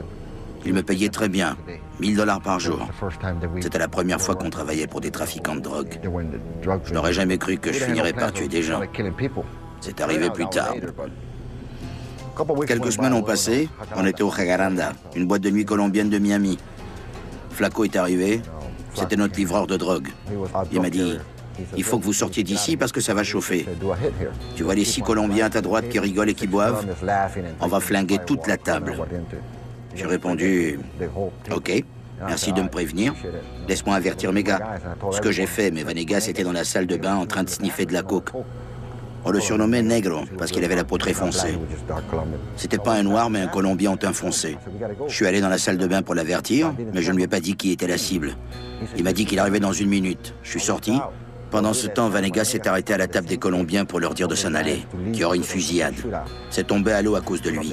C'était un accident, il connaissait un des gars assis à la table. Il voulait protéger son ami. J'étais déjà dehors. Vanegas est arrivé, tout le monde se ruait vers la sortie. Flaco est arrivé sur sa moto, il était furieux. Il m'a dit, vous avez tout gâché. Et de quoi tu parles? Il a dit, quelqu'un a vendu la mèche. Il ne se doutait de rien. Et vous étiez les seuls à être au courant. Je lui ai expliqué que j'avais seulement dit à mes gars de sortir. Attends, laisse-moi parler à un négro. Je lui ai demandé s'il avait parlé à quelqu'un. Il m'a répondu, j'ai dit à un des gars qu'il y aurait une fusillade. Je ne savais pas que leur table était visée. Je savais qu'on était dans la merde. Je suis retourné voir Flaco et je lui ai dit que c'était notre faute, mais que c'était un accident. Il m'a dit qu'on était dans le pétrin et que son patron voulait me rencontrer. Dis à ton patron que c'était un accident. Il ne veut rien entendre, mon vieux. Et le patron veut te voir. Seulement toi. Je te conseille de me suivre. On est parti. En chemin, je lui ai demandé, ils me tueront pas, j'espère. Il m'a dit, je ne sais pas, je ne peux rien te promettre. On avait fait une gaffe monumentale. Ils se préparaient à tuer 6 gars. Je savais que c'était pas des enfants de cœur. Il m'a demandé si j'étais armé et j'ai dit, oui, j'ai un revolver. Mais j'en avais 2. J'en avais un de rechange sur la jambe gauche. On est arrivé au Holiday Inn sur la route 95 et 4 gars sont sortis de leur voiture. Je lui ai demandé si c'était eux, il m'a dit oui. Et il y en a d'autres à ta gauche. J'ai tourné la tête et j'ai vu 4 autres gars. Je me suis approché du plus vieux et il m'a demandé si j'étais bien arrivé. J'ai dit oui, suis-moi. Je me suis assis sur la banquette arrière d'une auto à côté d'une femme. Elle prenait les décisions. Dès qu'elle parlait, tout le monde se tenait tranquille sans dire un mot. Il l'écoutait. Son mari était assis à l'avant, il n'a pas ouvert la bouche. Il m'a pas posé une seule question. C'était elle qui donnait les ordres. C'était la grande patronne. Je me faisais faire la leçon par une femme. Je ne savais pas trop comment réagir. Je ne pouvais pas lui dire « va te faire foutre ». Elle m'a demandé si c'était bien moi qui avais gâché la tuerie de la veille. J'ai répondu que d'une certaine façon, oui, c'était moi. Elle m'a dit qu'elle planifiait ce coup depuis plusieurs mois. et que c'était la première fois que l'occasion se présentait et que j'avais tout gâché. Elle m'a dit, je vais faire un marché avec toi. Tu les trouves et tu les tues pour moi et on sera quitte. Ce sont les 2 frères qui m'intéressent. Les 4 autres avaient la malchance de se trouver à leur table, c'est tout. Je lui ai dit, vous étiez prête à sacrifier 4 gars pour en tuer 2? Elle m'a répondu que c'était sa façon de faire, fusiller toute la table. Éliminer tout le monde. J'étais surpris. Elle parlait de meurtre comme si de rien n'était. Je lui ai demandé de me laisser une semaine pour les trouver. Elle m'a dit, quand ce sera fait, appelle-moi. Je te donnerai 50 000 $ pour chacun d'eux. Sur le chemin du retour, j'ai posé des questions à Flacco. Qui est cette femme, mon vieux? Il m'a dit que c'était la marraine. Tu peux m'en dire un peu plus à son sujet? Je l'ai connue en Colombie. Et elle est dangereuse. Si tu ne fais pas le boulot, elle va t'éliminer. C'était la grande patronne. C'était la marraine de la contrebande de cocaïne. En arrivant à l'hôtel, j'ai raconté au gars ce qui s'était passé. Vanegas était là. Je lui ai dit qu'on était dans la merde jusqu'au cou avec cette femme. Si on ne trouve pas les frères, il va falloir se tirer d'ici, parce qu'ils vont nous tuer. Ils me l'ont dit. Vanegas m'a dit qu'il savait où trouver le plus vieux. C'était tout ce qu'il nous fallait, un des 2 frères, parce qu'il allait nous conduire au 2e. Je lui ai dit d'aller dans une cabine téléphonique pour l'appeler et organiser une rencontre le soir même. On va le kidnapper et leur livrer. On l'a appelé, pas de réponse. Le lendemain, toujours pas de réponse. Le 3e jour, toujours rien. Je perdais espoir. Le 4e jour, il a fini par répondre. Vanegas lui a donné rendez-vous au Ramadaïn en lui disant qu'on avait des armes et des explosifs à vendre. Mais quand il est arrivé à l'hôtel, il était avec son fils, un garçon de 15 ans. C'était pas prévu. Vanegas a eu la bonne idée de lui dire de laisser son fils dans l'auto. Sinon, il aurait fallu amener le garçon avec nous. Il bavardait et rigolait avec Vanegas. J'étais caché derrière un arbre et quand Vanegas a ouvert le coffre, je suis arrivé et j'ai appuyé mon arme dans ses côtes. Je lui ai dit, je te cherchais. Il m'a répondu, je te dois rien. Non, mais quelqu'un d'autre te cherche, une femme. Elle s'appelle Griselda Blanco. Il m'a dit, cette grosse salope, je ne lui dois rien. Kumbamba lui a donné un coup de pied au visage et lui a cassé les dents, en disant, un peu de respect pour la dame. Tu le lui diras quand tu la verras, on travaille pour elle. Il est devenu livide. Tu vas bientôt la rencontrer. Il s'est mis à trembler. 1 heure plus tard, ils sont venus le chercher. Le lendemain, j'étais chez moi. Il était 16 h. Elle est arrivée. Elle est entrée comme si elle était chez elle. Ma femme faisait cuire du poisson. Elle a dit, j'adore le poisson. Pendant le repas, elle m'a raconté comment il l'avait tué et découpé en morceaux. Pendant qu'on mangeait. Je lui ai dit, vous l'avez tué? Oui, je l'ai tué. Et Kumbamba l'a découpé. Il l'a mis dans une petite boîte et il l'a emballé comme un cadeau avec un chou sur le dessus. Puis on l'a laissé sur l'autoroute, près d'ici. J'ai dit, près de chez moi? Oui. On roulait vers le sud pour venir te rendre visite et on en a profité pour s'en débarrasser en chemin. Je l'ai regardé en disant, vous plaisantez, pas vrai? Non, c'est vrai. Vous avez l'habitude de faire ça? Elle a dit oui. Elle aimait bien découper les gens en morceaux avant de s'en débarrasser. Griselda Blanco a grandi dans une grande pauvreté avec sa mère à Medellín. Elle était prostituée. Elle a commencé sa carrière de criminelle comme voleuse à la tire. Puis elles ont déménagé à New York et elles se sont lancées dans le trafic de drogue. La première fois que j'ai entendu parler d'elle, c'était vers la fin de 1973. Selon nos renseignements, elle représentait une nouvelle menace pour les États-Unis. Ses affaires prospéraient. C'était une importante contrebandière colombienne. Rafa et Griselda étaient des amis d'enfance. Rafa lui donnait tout. Au milieu des années 70, Griselda a été accusée dans la plus grosse affaire de cocaïne de New York. Après quoi, elle a disparu. On a émis un avis de recherche. J'ai perdu sa trace le jour de son inculpation, jusqu'à ma mutation à Miami. On ne peut pas dire à quel moment précis elle est arrivée à Miami, probablement en 78. On ne savait pas où elle se cachait, mais on savait que c'était une grosse trafiquante. Dans la culture latine, il est très rare qu'une femme soit à la tête de sa propre organisation. Je me suis dit qu'elle devait être extrêmement dangereuse. Griselda devait prouver à tous les autres Colombiens qu'elle était capable de faire le travail. Elle voulait que les gens la craignent. Et c'était le cas. Les gens la craignaient. Sa réputation la précédait partout où elle allait. J'ai fait l'erreur de ne pas savoir exactement qui elle était au début. Je l'ai rencontrée dans une fête chez Rafa. J'étais attiré par les femmes d'origine latine. J'ai demandé à Rafa qui elle était. Et Rafa m'a dit « Oh non, pas touche. » Pourquoi pas? Il m'a dit « Si tu baisses cette femme, je serai obligé de la tuer. » J'ai demandé à Max de qui il s'agissait et il m'a tout raconté. Elle était hypocondriaque. Elle était décadente. Elle m'a offert une Ferrari de 80 000 $ à Noël. Elle était riche à craquer. Ses cadeaux de Noël étaient toujours somptueux. Une bague d'Evapérone, toutes sortes de bijoux. Une grande consommatrice de cocaïne épurée. Une lesbienne. Paranoïaque. Ça dépassait la fiction. Miami Vice était de la petite bière à côté d'elle. Et elle avait 3 fils plus âgés.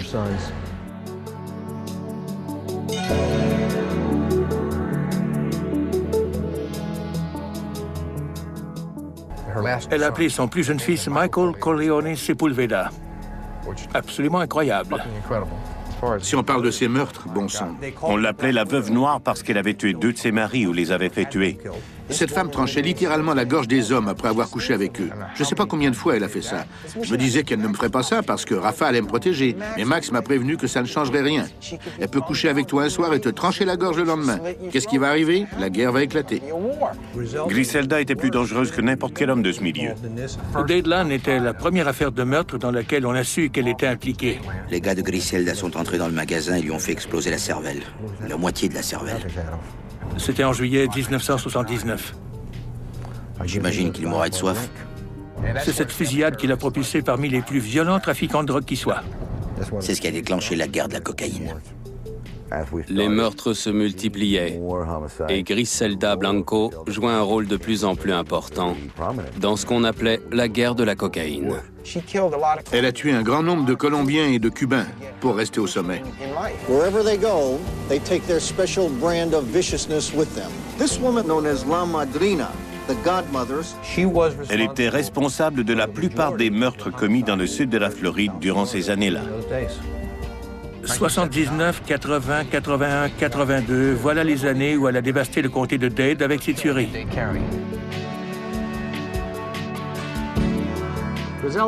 Griselda Blanco était un véritable ange de la mort. Aucune autre organisation n'a commis autant de meurtres que celle dirigée par Griselda. Aucune. Elle pouvait tuer pour quelque chose d'aussi ridicule qu'une soirée au restaurant. On est allé au Perros, sur la plage. Si elle mangeait et que le propriétaire lui faisait des ennuis... Cette espèce de colosse s'est mis à déblatérer devant elle et à m'insulter. Elle s'est dit que ce proprio aille se faire foutre, je vais raser son commerce. Puis, on est parti. Ces gars sont arrivés à moto et ils se sont mis à tirer sur tout le monde qui faisait la file pour entrer. Il s'est fait mitrailler directement devant la porte. Ils ont essayé de me mettre ça sur le dos, mais j'étais pas en ville. Il avait dû frayer avec les mauvaises personnes. Riverita est devenu l'homme de main de Griselda. On était toujours 3 ou 4 gars à l'entourer. Elle avait son armée. Une bande de truands. Ces gars étaient exactement comme dans les films. Il y avait Paco. Paco Sepulveda, Diego Sepulveda, Toto, Carlos Vanegas, Alonso Ayala. De la vraie racaille, comme dans The Gang That Couldn't Shoot Straight. Uber, Guillermo, Velasquez. À la différence qu'il tuait de vraies personnes. Kumbamba. Monteco, Diego Escobar, Oscar Mario. Jaime Bravo. C'était d'abord et avant tout des tueurs à gages. C'est comme ça qu'ils gagnaient leur vie. Certains sont pharmaciens, d'autres éboueurs. Eux, ils étaient assassins. C'était comme ça. Chucho Castro était son homme de main en chef. À mes yeux, c'était l'un des meilleurs hommes de main de Griselda. C'était une légende. Il ratait jamais son coup.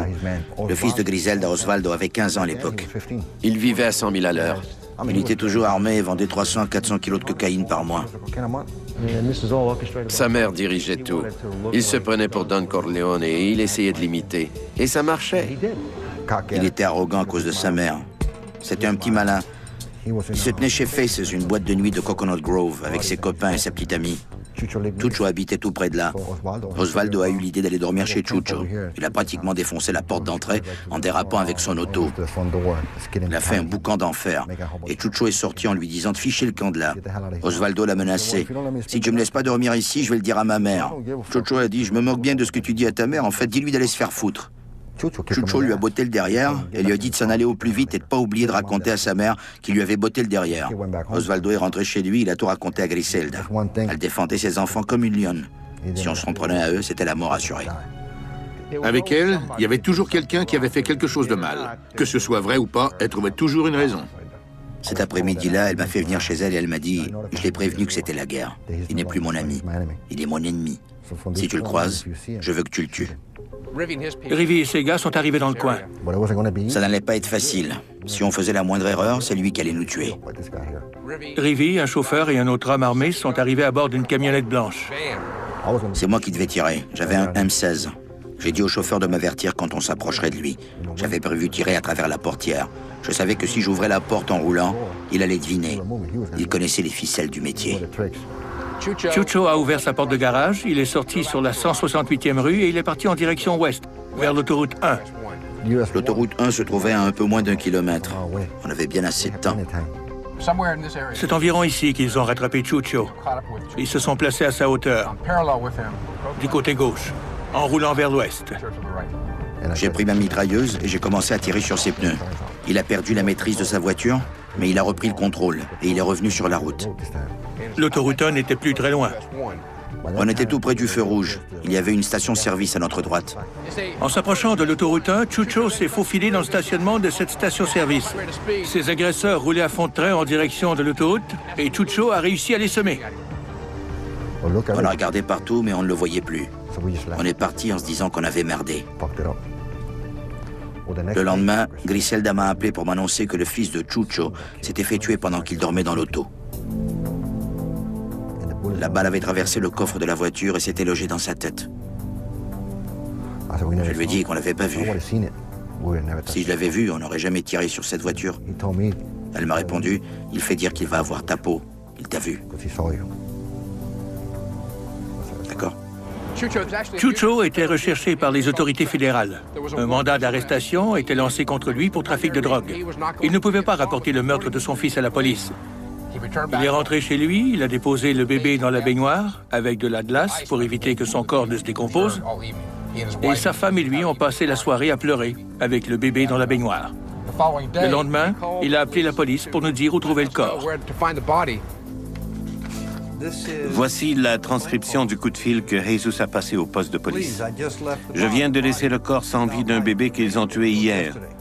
Hier, des bandits dans une camionnette blanche m'ont tiré dessus avec une mitrailleuse et le bébé est mort.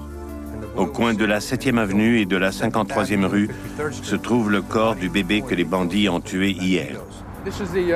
Voici la mosquée où se trouvait le corps de Johnny Castro. Chucho cherchait l'église où il avait été baptisé quelques mois plus tôt, mais il ne l'a pas retrouvé. Il a dû se contenter de cette mosquée qui était dans le même quartier. Le garçon était enveloppé dans un drap, avec 3 roses dans les mains. Une pour chaque année de sa vie. Et un passeport. Le voici. Chucho avait laissé le passeport pour qu'on le reconnaisse. Il était né le 10 mars 1979. Il avait presque 3 ans. Presque 3 ans.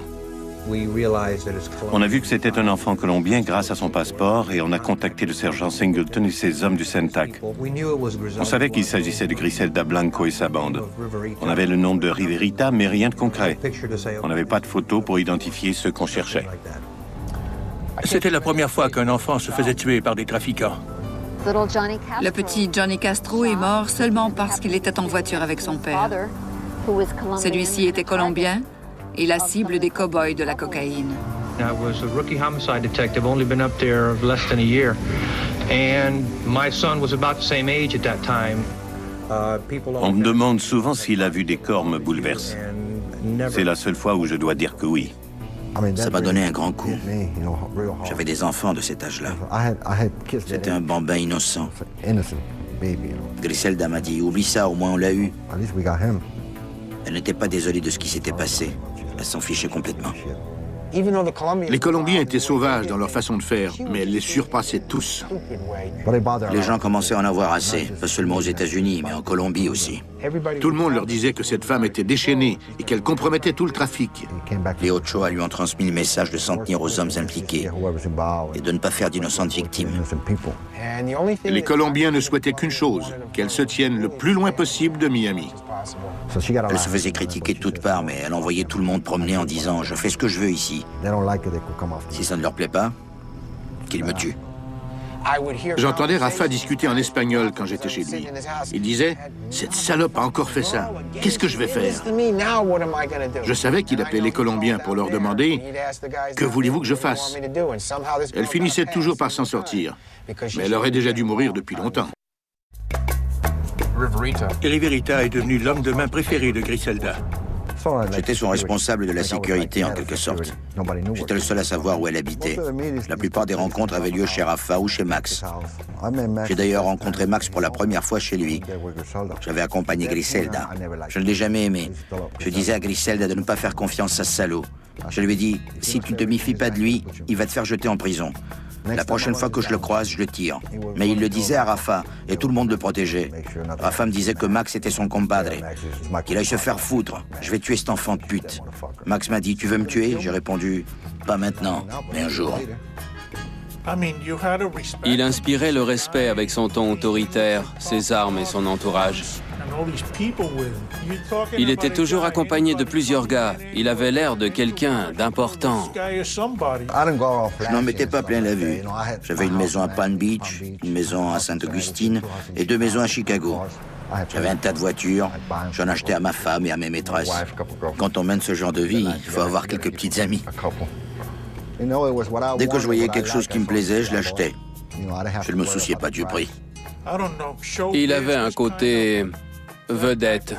C'était un gars séduisant qui parlait anglais et qui avait beaucoup de charisme. C'était pour ça qu'elle m'aimait autant. J'ai grandi dans ce pays. Je ne devais pas traverser l'océan pour travailler dans la rue. Même s'il avait probablement commis plus de meurtres que quiconque.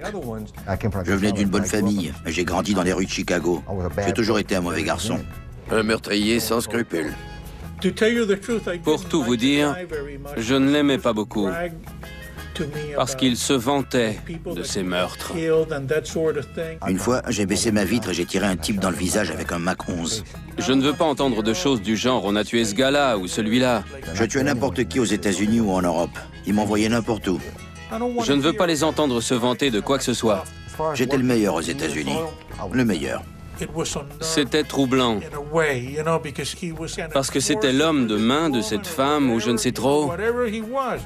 De 1982 à 84, c'était presque exclusivement lui qui commettait les meurtres pour Griselda. J'avais la réputation de toujours arriver à mes fins. Et je rattrapais à tout coup ceux qui essayaient de m'échapper. C'était lui qui collectait les dettes de drogue. Ses clients lui disaient souvent qu'ils avaient besoin d'un délai. Elle leur répondait, si tu n'es pas ici demain, je vais envoyer Ivy te chercher. Non, on l'envoie pas. Alfredo Lorenzo achetait de la drogue de Griselda Blanco.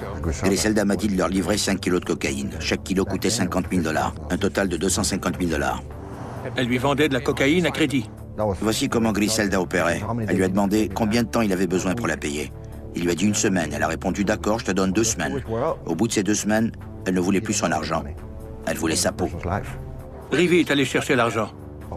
Je me suis présenté chez lui pour le collecter. Il a inventé un tas d'excuses. Dis-lui de me donner un peu plus de temps et je vais la rembourser. J'ai rien dit. J'ai eu pitié de lui. Rivy s'est rendu compte qu'Alfredo Lorenzo lui disait n'importe quoi et c'est ce qu'il a raconté à Griselda. Et elle m'a dit, bah tu sais quoi faire. Elle avait signé son arrêt de mort. Avec Griselda, si vous ne payez pas, vous étiez mort.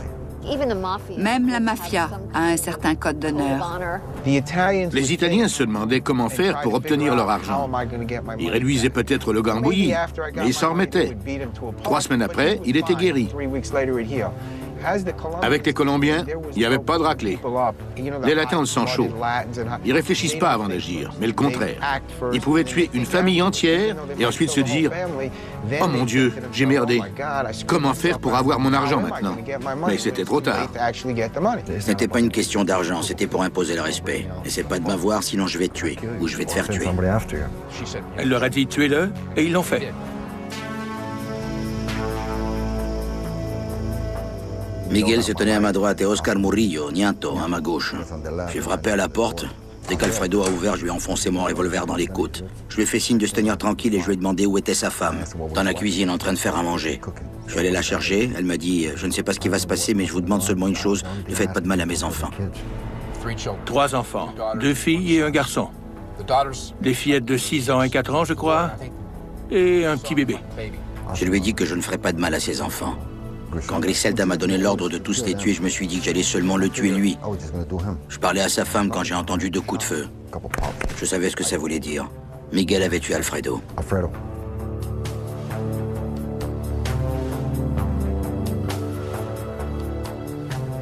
J'ai dit à Oscar de surveiller la femme, que j'allais revenir. Je suis allé rejoindre Miguel dans l'autre pièce et je lui ai demandé « C'est fait ?» Il m'a dit oui. Tout à coup, j'ai entendu un hurlement et une rafale de tirs.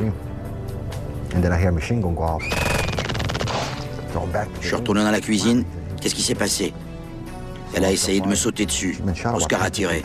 Elle a reçu 10 ou 15 balles dans la poitrine, mais elle était encore en vie. Elle faisait de drôles de bruits et du sang coulait de sa bouche. Elle agonisait.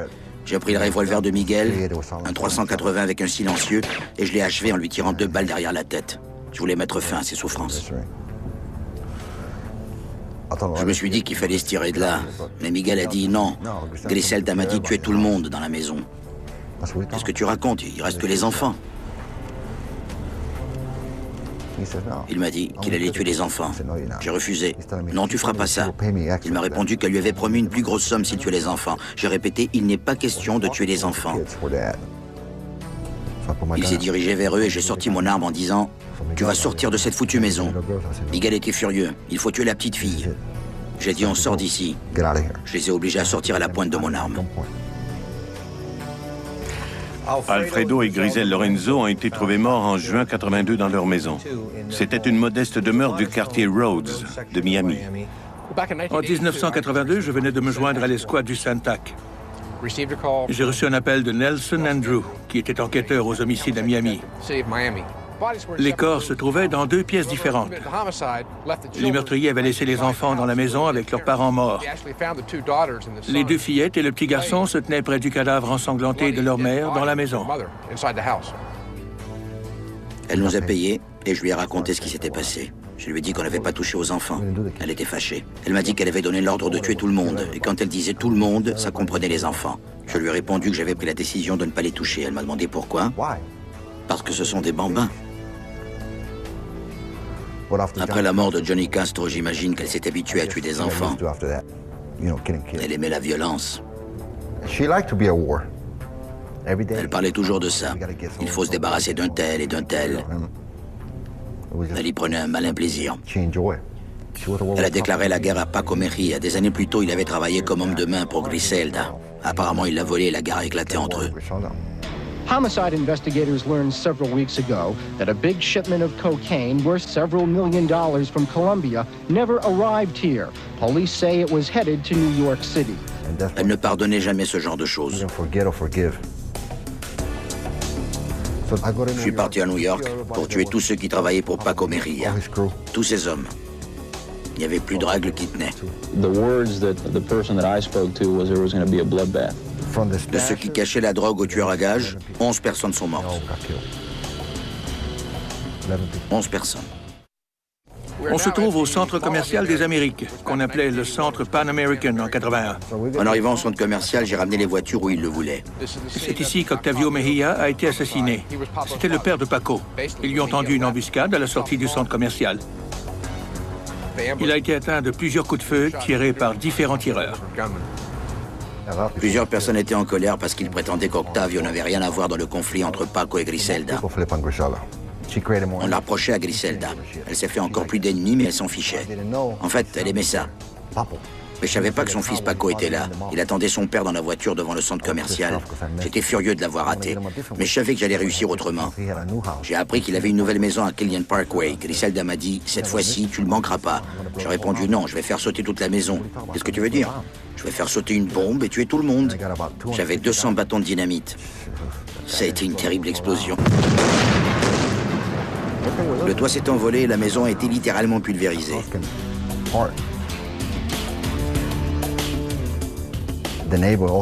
Les voisins se demandaient ce qui avait cassé les vitres de toutes les autos du coin.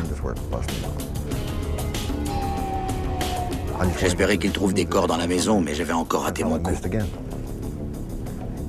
La maison était vide. C'était seulement un chapitre de plus dans le conflit entre Griselda Blanco et Paco Mejia. 2 semaines plus tard, on a appris que Paco Mejia prenait le prochain vol pour Miami et qu'il était seul. Griselda m'a dit, on va la voir à l'aéroport. Tu t'en occupes. Elle a fouillé sous la table et elle m'a tendu une baïonnette de 15 cm. Je veux que tu le tues avec ça. Elle voulait que je le poignarde à mort. Je lui ai dit, c'est quoi cette histoire? On change de style? Il était surnommé le porc et elle voulait le tuer comme un porc. Elle m'a offert $1,5 million pour le tuer dans l'aéroport. J'ai refusé et elle m'a demandé pourquoi. J'ai dit non, c'est une mission suicide. Je ne fais pas de mission suicide. Mermelstein et Riverita lui ont vivement déconseillé cet étrange meurtre. Je n'entrerai pas dans l'aéroport pour poignarder ce gars parce que je ne veux pas aller en prison. Trouve quelqu'un d'autre. Elle m'a dit, j'ai déjà trouvé. Je lui ai demandé qui et elle m'a répondu Miguel Pérez, Miguelito. Miguelito était un Riverita sans classe. Miguel m'a déjà dit que si la paye était bonne, il serait prêt à entrer dans la Maison Blanche pour tuer le président. Voici une photo de lui peu après son arrivée à bord d'un bateau pendant l'exode de Mariel en 82. C'est l'un des gars les plus effrayants que j'ai rencontrés au cours de ma carrière. Les Marielitos avaient la réputation de n'avoir peur de rien. Il était plus intimidant physiquement que Rivi. Il était plus costaud et plus fort. C'était le genre de gars qu'on regardait en se disant « Il peut perdre la tête et me tordre le cou n'importe quand ». J'en ai parlé à Miguel et il était d'accord. Il m'a dit oui, je vais le faire, ils vont me donner $250 000 et une maison si je le tue dans l'aéroport. Je lui ai dit que s'il le faisait, j'allais l'aider. Miguelito a tout de suite accepté de le faire. La seule chose que je vais faire pour toi, c'est de montrer Paco quand il va arriver. Il connaissait son numéro de vol. Il l'attendait. Paco est arrivé comme prévu. Il ne s'attendait pas à ce qu'un noir lui saute dessus. Au moment où il a franchi les douanes, un homme a surgi avec une baïonnette. Miguel est arrivé par derrière, il l'a saisi par le cou et il s'est mis à le poignarder. À de multiples reprises, avec une baïonnette. J'ai compté 6 ou 7 coups. Dans l'aéroport, tout le monde était bouche bée, comme ça, en état de choc. Personne n'osait broncher. Il a laissé tomber la baïonnette et s'est enfui en courant. C'est là que tout le monde s'est mis à hurler. Les policiers se sont précipités sur les lieux et les témoins leur ont montré dans quelle direction Miguel s'était sauvé. Ils l'ont tout de suite rattrapé. L'un des policiers a plaqué Miguel. Il est tombé à 1 mètre de moi. Il m'a vu et il m'a supplié du regard. Je lui ai fait non de la tête. Je pouvais rien faire. Il y avait des policiers partout. Ils l'ont arrêté et je suis parti. C'était insensé. L'aéroport était bondé de policiers, même à l'époque. Il y en avait partout. C'était complètement fou de penser réussir à leur échapper. Il s'est fait pincer, évidemment. C'était tout à fait le genre de Miguelito. Il ne réfléchissait pas. Il avait un boulot à faire ou un gars à tuer, il le faisait. Paco a survécu. Miguel a été condamné à 15 ans de prison pour tentative de meurtre. Je n'ai jamais revu Miguel. À ma connaissance, ça a été le dernier épisode de la guerre entre les Mejia et Griselda Blanco.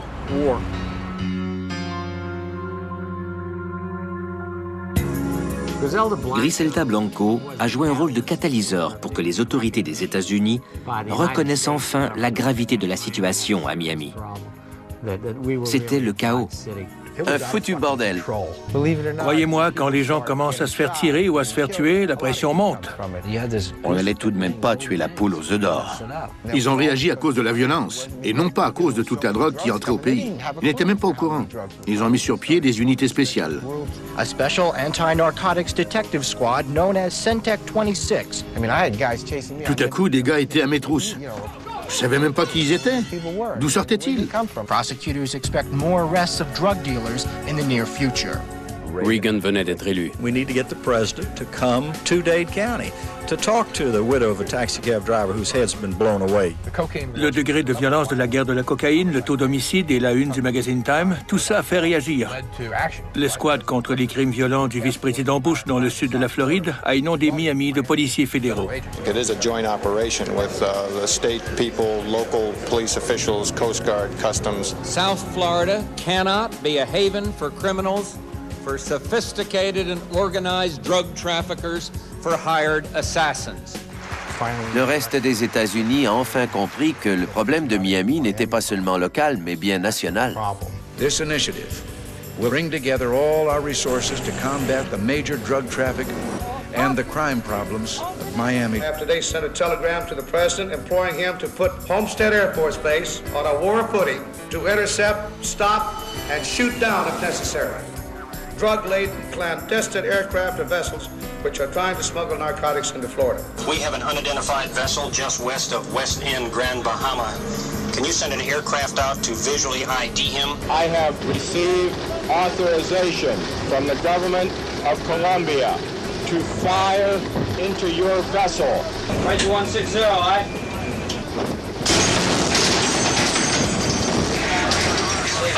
Please, stop.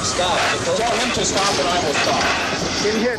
Got smoke. And agents say their dockside test confirms they got a ton of cocaine, worth $31 million wholesale, a cool $1 billion on the street. The amount of drugs that was seized in this area has gone up 2,500%. The net weight appears to be somewhere around 3,700 pounds. It's by far the largest seizure ever made by the federal government.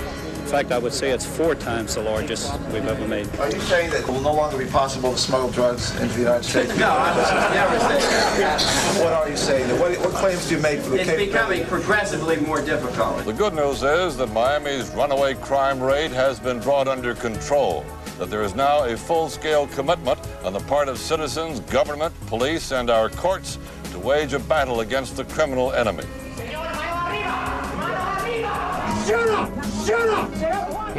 C'était le début de la fin des cowboys de la cocaïne à Miami. The murder rate has certainly come down since 1980. There's been like a 50% decrease in the inner city and about a 30% decrease in the suburbs. Il y avait trop de policiers, les journaux parlaient constamment de nous. J'ai dit à Griselda que ça devenait de plus en plus chaud et qu'elle devrait partir en vacances quelque part. Elle m'a répondu qu'elle pensait déménager ses opérations en Californie et m'a demandé si je voulais l'accompagner. Je lui ai dit que j'en avais assez des meurtres, que j'avais plus besoin d'argent et que je retournais à Chicago. On sait maintenant qu'elle a quitté la ville en 1984 et avec le recul, on constate que le taux de criminalité a baissé à ce moment-là. J'étais content de quitter Miami parce que je savais que j'étais en danger et Griselda ne voulait rien entendre. Comme l'organisation s'était déplacée en Californie et que j'étais policier à Miami, il fallait que je convainque mes patrons que c'était pertinent que je mène une enquête en Californie. C'était plus qu'une question de temps avant qu'ils nous pincent. Je disais que si j'attrapais Griselda, j'allais l'embrasser sur la joue. Elle a repris ses activités en Californie. Rafa n'était pas chaud à l'idée d'envoyer la marchandise là-bas. Et elle s'est liée d'amitié avec Marta pour avoir de la cocaïne. C'était une parente des Ochoa. J'ai pas besoin de Rafa, je peux trouver tout ce qu'il me faut. Et c'est ce qu'elle a fait. Max m'a dit, on va manquer de coke pendant un moment parce qu'il y a un gros problème. Griselda a décidé qu'elle ne voulait pas payer les 1500 kilos. Je lui ai demandé en quoi ça nous concernait et il m'a dit que les Ochoa refusaient d'envoyer quoi que ce soit tant que le problème n'était pas réglé. Griselda m'a dit, je vais tuer cette salope. De qui parles-tu? Cette salope. Griselda se disait que si elle tuait Marta, il n'y aurait jamais de preuve qu'elle ne l'avait pas payée et que Marta n'avait pas envoyé l'argent à sa famille. J'ai expliqué à Griselda que c'était pas bon pour les affaires. La planète ne serait jamais assez grande pour se cacher. Ils vont te pourchasser pour le reste de tes jours. Elle a répété, il faut le faire. Je lui ai dit que j'étais pas d'accord. C'était sa solution. Je vais tuer Marta et je vais leur dire que je sais pas où est l'argent, que moi, j'avais payé Marta. J'ai demandé à Griselda ce qu'elle comptait faire. Elle m'a dit, tue-la, c'est tout. Dès qu'elle est entrée et qu'elle a vu Griselda, elle a eu la trouille. Elle a dit, Madrina, qu'est-ce que je vous ai fait? Griselda a répondu, rien. Elle s'est fait kidnapper et assassiner. On l'a retrouvée sur le bord de la route.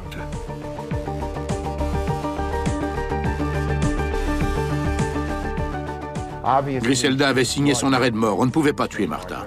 C'est ce qui a déclenché une autre guerre. Ça s'est retourné contre elle. Tout le monde l'a renié, même Rafa, son meilleur ami. Je me souviens que Rafa et les autres, tout le cartel, se sont dit, il faut tuer cette femme.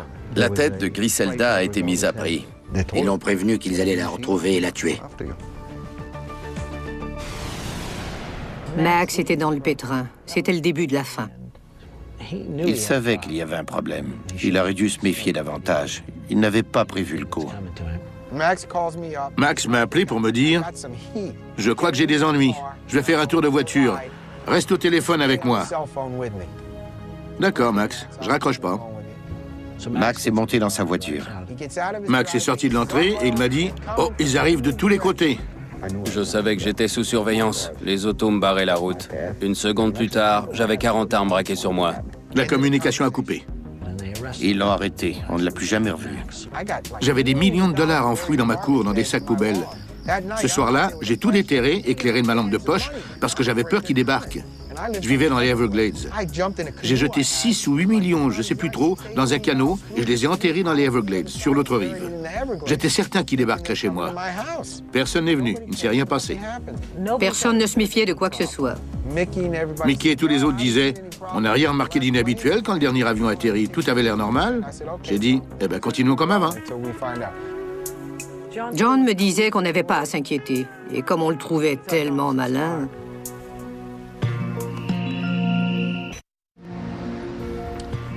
Je me souviens du 20 septembre, pour la simple raison que j'arrivais pas à dormir. Cette nuit-là, je travaillais avec Mickey et ses gars. Et comme je faisais de l'insomnie, j'ai décidé d'aller dans la salle des radios qu'on avait installée ici, à Miami, pour surveiller les avions qui arrivaient. C'était un voyage ordinaire. La seule chose qui aurait dû nous mettre la puce à l'oreille, c'était le silence des radios. Ils savaient qu'on écoutait tout. Pour tout vous dire, je regardais partout autour de moi. J'étais paranoïaque depuis l'arrestation de Max. Mais j'ai rien vu, absolument rien. Tout s'est passé comme d'habitude. L'avion s'est posé, je me suis dit, mission accomplie, je rentre à la maison, super. Dès que l'avion a atterri, ils sont arrivés en hélicoptère. Des tas d'hommes armés débarquaient de partout. J'ai entendu un bruit épouvantable, comme si la foudre nous tombait dessus. Les gars qui étaient dans l'avion se sont enfuis en courant. Ils ont foncé sur la porte d'entrée en camion à 100 km/h.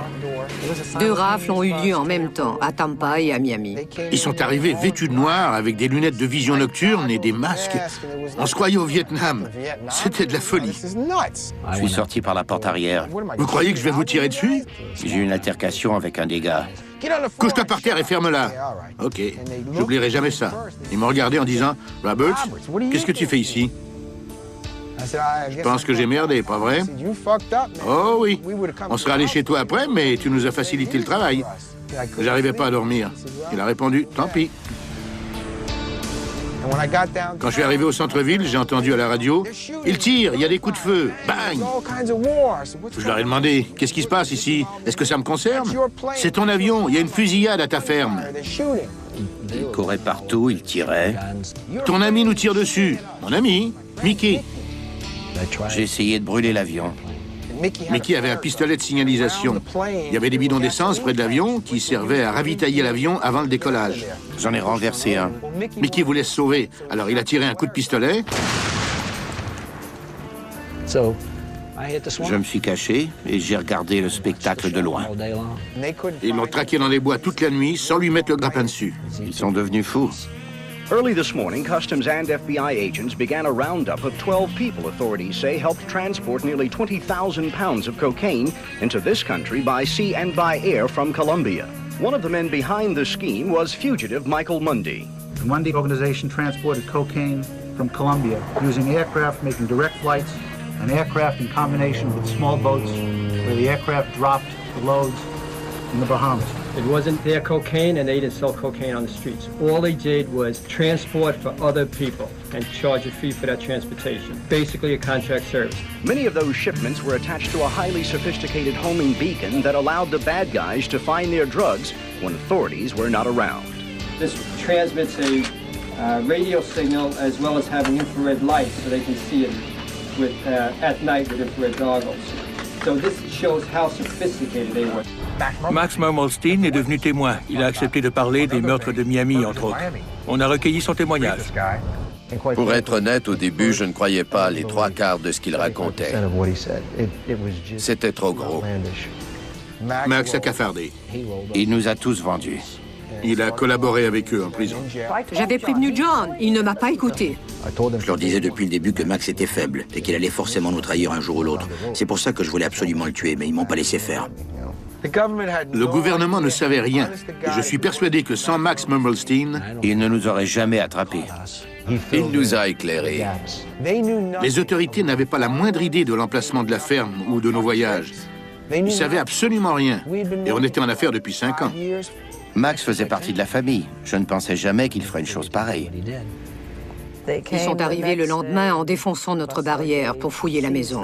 We were able to seize property in the value of $130 million in the Florida area. 35 Paso Fino breeding horses and 35 acres of ranch land in Marion County, Florida was also confiscated. Ça faisait la une des journaux le lendemain et je me faisais harceler de toutes parts. Certains voulaient me tuer en disant que John leur devait de l'argent et ceux qui avaient l'argent de John ne voulaient pas m'en donner, bien sûr. Max nous a fait accuser. Mickey et moi. Quand j'ai lu les accusations, je n'en revenais pas. Bon sang, je ne savais pas qu'il travaillait avec le cartel. Je ne savais pas que Rafa était membre du cartel. Je ne savais rien de tout ça. Je ne dis pas que je ne savais rien du tout, mais je ne m'étais pas rendu compte de l'importance de l'organisation dont John faisait partie. Quand on fait autant d'argent, on se sent tellement puissant qu'on croit que rien ne peut nous arriver.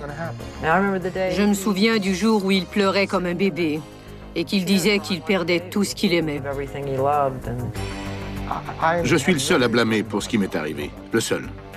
C'est l'heure, il faut y aller. Je lui parlais chaque jour. Elle me disait « Mais non, tu te trompes, c'est pas un mouchard. » Je lui ai dit qu'il était à la solde de la police, qu'elle allait finir en prison et que j'avais pas l'intention de la suivre. Elle m'a demandé de la rejoindre à Los Angeles et j'ai refusé. On a localisé une petite maison qu'il louait. On savait qu'elle s'y trouvait. On est entré. Elle était assise sur le lit en train de lire la Bible. Je suis allé vers elle avec l'arme au poing, bien sûr. Elle avait l'air très surprise. Rien ne laissait croire qu'on se trouvait devant une terrible meurtrière. Ils l'ont arrêtée chez elle. Je l'ai embrassée sur la joue, comme je l'avais promis à mes hommes plusieurs mois plus tôt. Police are saying she may be responsible for as many as 200 murders. That over a period of more than a decade of drug wars. Tonight, an arrest that could bring down one of South Florida's most infamous crime figures. Quelques jours plus tard, ils ont arrêté ses fils. Tout s'est écroulé. J'essayais de sauver ma peau. Tout le monde était en prison sauf moi, mais ils me cherchaient. À peu près au même moment, ses frères et lui se trouvaient à l'aéroport dans une voiture volée. Les policiers les ont arrêtés et ils ont résisté. Ils avaient de la cocaïne en leur possession. Ils ont été incarcérés. Je ne suis plus jamais ressorti de prison. Le réseau de trafic de la drogue a fini par être démantelé par les autorités. Une grande partie des profits a disparu. Alors que les trafiquants étaient accusés et emprisonnés, quelque chose d'étonnant s'est produit. Tous les commerces qu'ils fréquentaient et qu'ils faisaient vivre ont fermé leurs portes un à un. The Sunshine State Bank is out of business. Sunshine State allegedly was bought with laundered drug money. Les boîtes de nuit étaient vides. Les concessionnaires automobiles faisaient faillite, ainsi que les bijouteries. The real estate values are deteriorating tremendously. The businesses as such have been suffering tremendously. Mais cet effondrement a créé d'autres occasions. L'économie de Miami reposait sur des spéculateurs qui avaient fait fortune avec le trafic de la drogue. Un concessionnaire automobile qui voyait ses ventes annuelles grimper de 20 millions à 60 millions pendant 10 ans se retrouvait avec un demi-milliard de dollars en prime. Miami ne serait pas ce qu'elle est aujourd'hui sans les horreurs des cow-boys de la cocaïne, c'est évident. La drogue détruit une communauté quand on regarde ce qui se passe dans la rue. Mais quand on parle de gros trafiquants de drogue qui vivent dans une ville, qui viennent y passer leurs vacances ou qui y achètent des maisons pour blanchir leur argent, ça stimule énormément l'économie locale. Beaucoup de cet argent a été investi en douce dans les infrastructures. $2.3 billion worth of construction is currently underway in downtown Miami. La construction au centre-ville et sur l'avenue Brickell. Downtown Development Authority officials say another $1 billion worth of construction will be in progress within the next 6 to 8 months. C'est ce qui a permis de construire la moitié de la ville, les gros édifices et les gratte-ciels. This building boom, they say, will last for the next 10 years. Le trafic de la drogue a sauvé Miami à plusieurs égards. Si l'on pense aux gratte-ciels, la plupart d'entre eux ont été érigés grâce à l'argent de la drogue. This new construction means at least 25,000 additional jobs and an annual payroll in the millions. The new condominiums, office buildings, and banks will add an additional $20 million to the city of Miami's tax base. Pendant que la cocaïne entrait à flot à Miami et que les millions de dollars partaient en Amérique latine, la population de Miami a compris que sa ville était la porte d'entrée des États-Unis. Miami est devenue une ville importante grâce au trafic de la drogue. Newsweek has called Miami America's Casablanca. What a contrast from 7 years ago. Grâce à toute cette publicité, Miami était sur toutes les lèvres. Miami.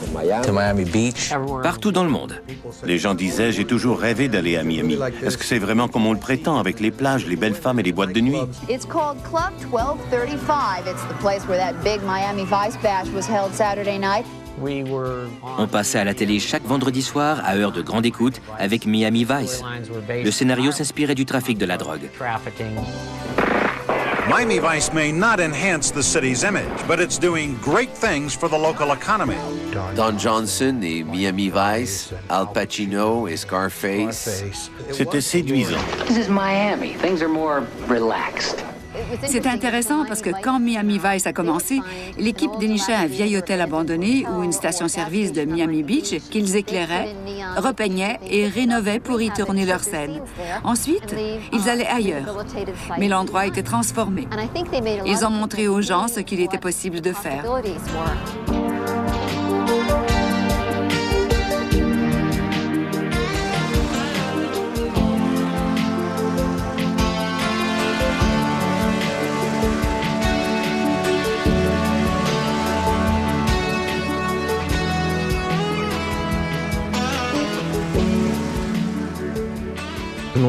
À la fin des années 80 et au début des années 90, l'industrie de la mode européenne a découvert South Beach. Les mannequins ont bien sûr attiré les riches touristes d'Europe qui les suivaient partout, sans oublier les gens riches et célèbres.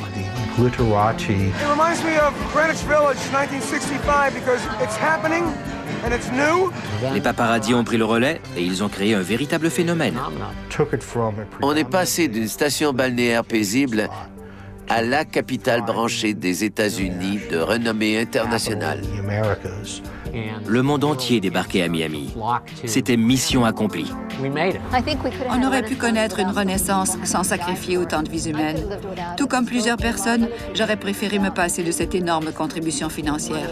Les dommages collatéraux ont été trop importants. Les retombées économiques ne valaient pas le coup. Les coûts sociaux de l'opération ont été trop élevés. J'aime encore Miami, mais je l'aime davantage pour ce qu'il était avant la guerre de la cocaïne. Un gratte-ciel, oui, mais à quel prix? Combien d'innocents doivent mourir pour un gratte-ciel étincelant? Le jeu n'en valait pas la chandelle. Trop de gens sont morts. Soyons honnêtes, Miami n'en serait pas là aujourd'hui sans les horreurs et les tragédies des années 70 et 80. Aujourd'hui, les gens sont fiers de raconter comment ils ont survécu aux années 70 et 80 à Miami. Je suis revenu ici parce qu'il le fallait. J'avais pas le choix.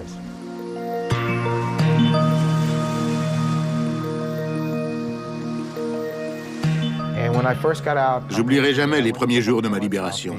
Je suis allé à l'hôtel Surfcomber à South Beach. Le lendemain matin, je me suis réveillé, je suis allé m'étendre sur la plage. Une fille est sortie de l'eau et elle était en monokini. Je venais de passer 11 ans derrière les barreaux et je regardais cette fille au sein nu en me disant « Bon sang ». J'ai eu peur. Je suis rentré dans ma chambre et j'en suis pas ressorti de la journée. Je me disais « Qu'est-ce qui s'est passé? Le monde n'est plus le même ». La ville a énormément changé pendant mes 12 ans d'absence.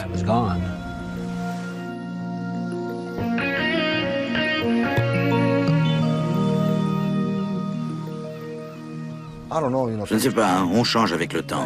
À l'époque, on s'en fichait complètement. Miami était une ville ouverte, c'était tout à fait différent. Si on me demandait de tuer un tel ou un tel, je demandais qu'on me montre l'homme à abattre et je lui tirais dessus. Aujourd'hui, ce n'est plus ouvert, c'est une ville différente. Je ne le ferai plus aujourd'hui. Je le ferai différemment. C'est plus du tout la même ville que celle dont je me souviens.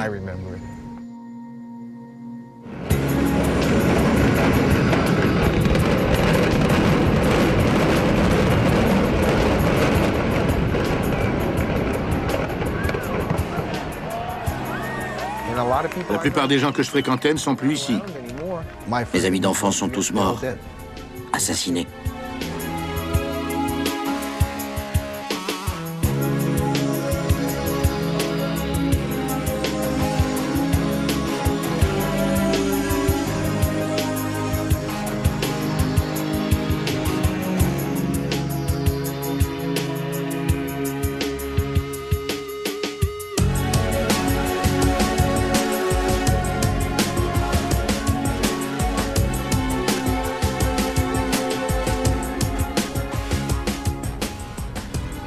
À Miami, j'ai plaidé coupable aux 2 accusations de meurtre. Il a écopé de la prison à vie 2 fois à purger simultanément. Je suis ici depuis. Grâce aux renseignements que nous a donné Rivi, 14 meurtres ont pu être attribués à l'organisation de Griselda Blanco. Quand il s'est mis à nous raconter ses meurtres en détail et la façon dont elle donnait ses ordres, elle était foutue. C'était notre John Gotti et Rivi était notre Sammy de Bull Gravano.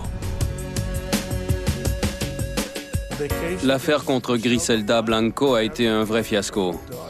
C'était extrêmement décevant et frustrant. Elle a eu la partie facile. Elle s'en est bien tirée. Pourtant, j'étais sûr qu'on la tenait. Ce qui s'est passé est scandaleux.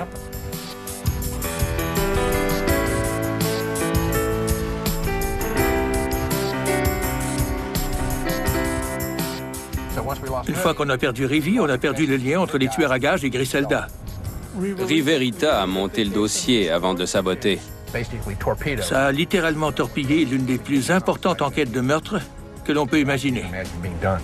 Pendant son règne de terreur, si l'on peut dire, elle s'est fait énormément d'ennemis, ici et en Colombie. Et ils ne l'ont certainement pas oublié, comme en témoigne le sort réservé à Huber et Osvaldo.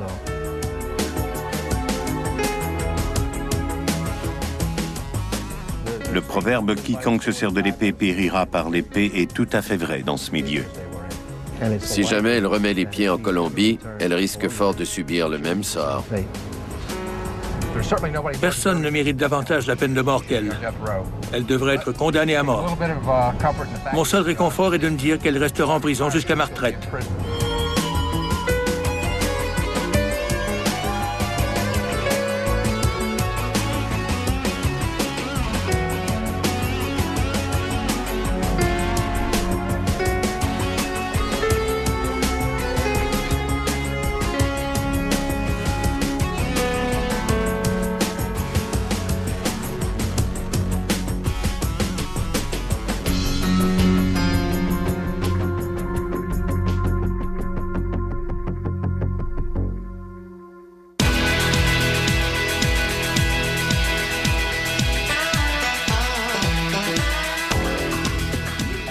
Quand j'ai déménagé en Floride, je suis allé à Disney World à Orlando avec mes enfants et j'ai rencontré des Allemands qui m'ont dit « Vous venez de Miami ?»« Oh mon Dieu, quel est le problème ?»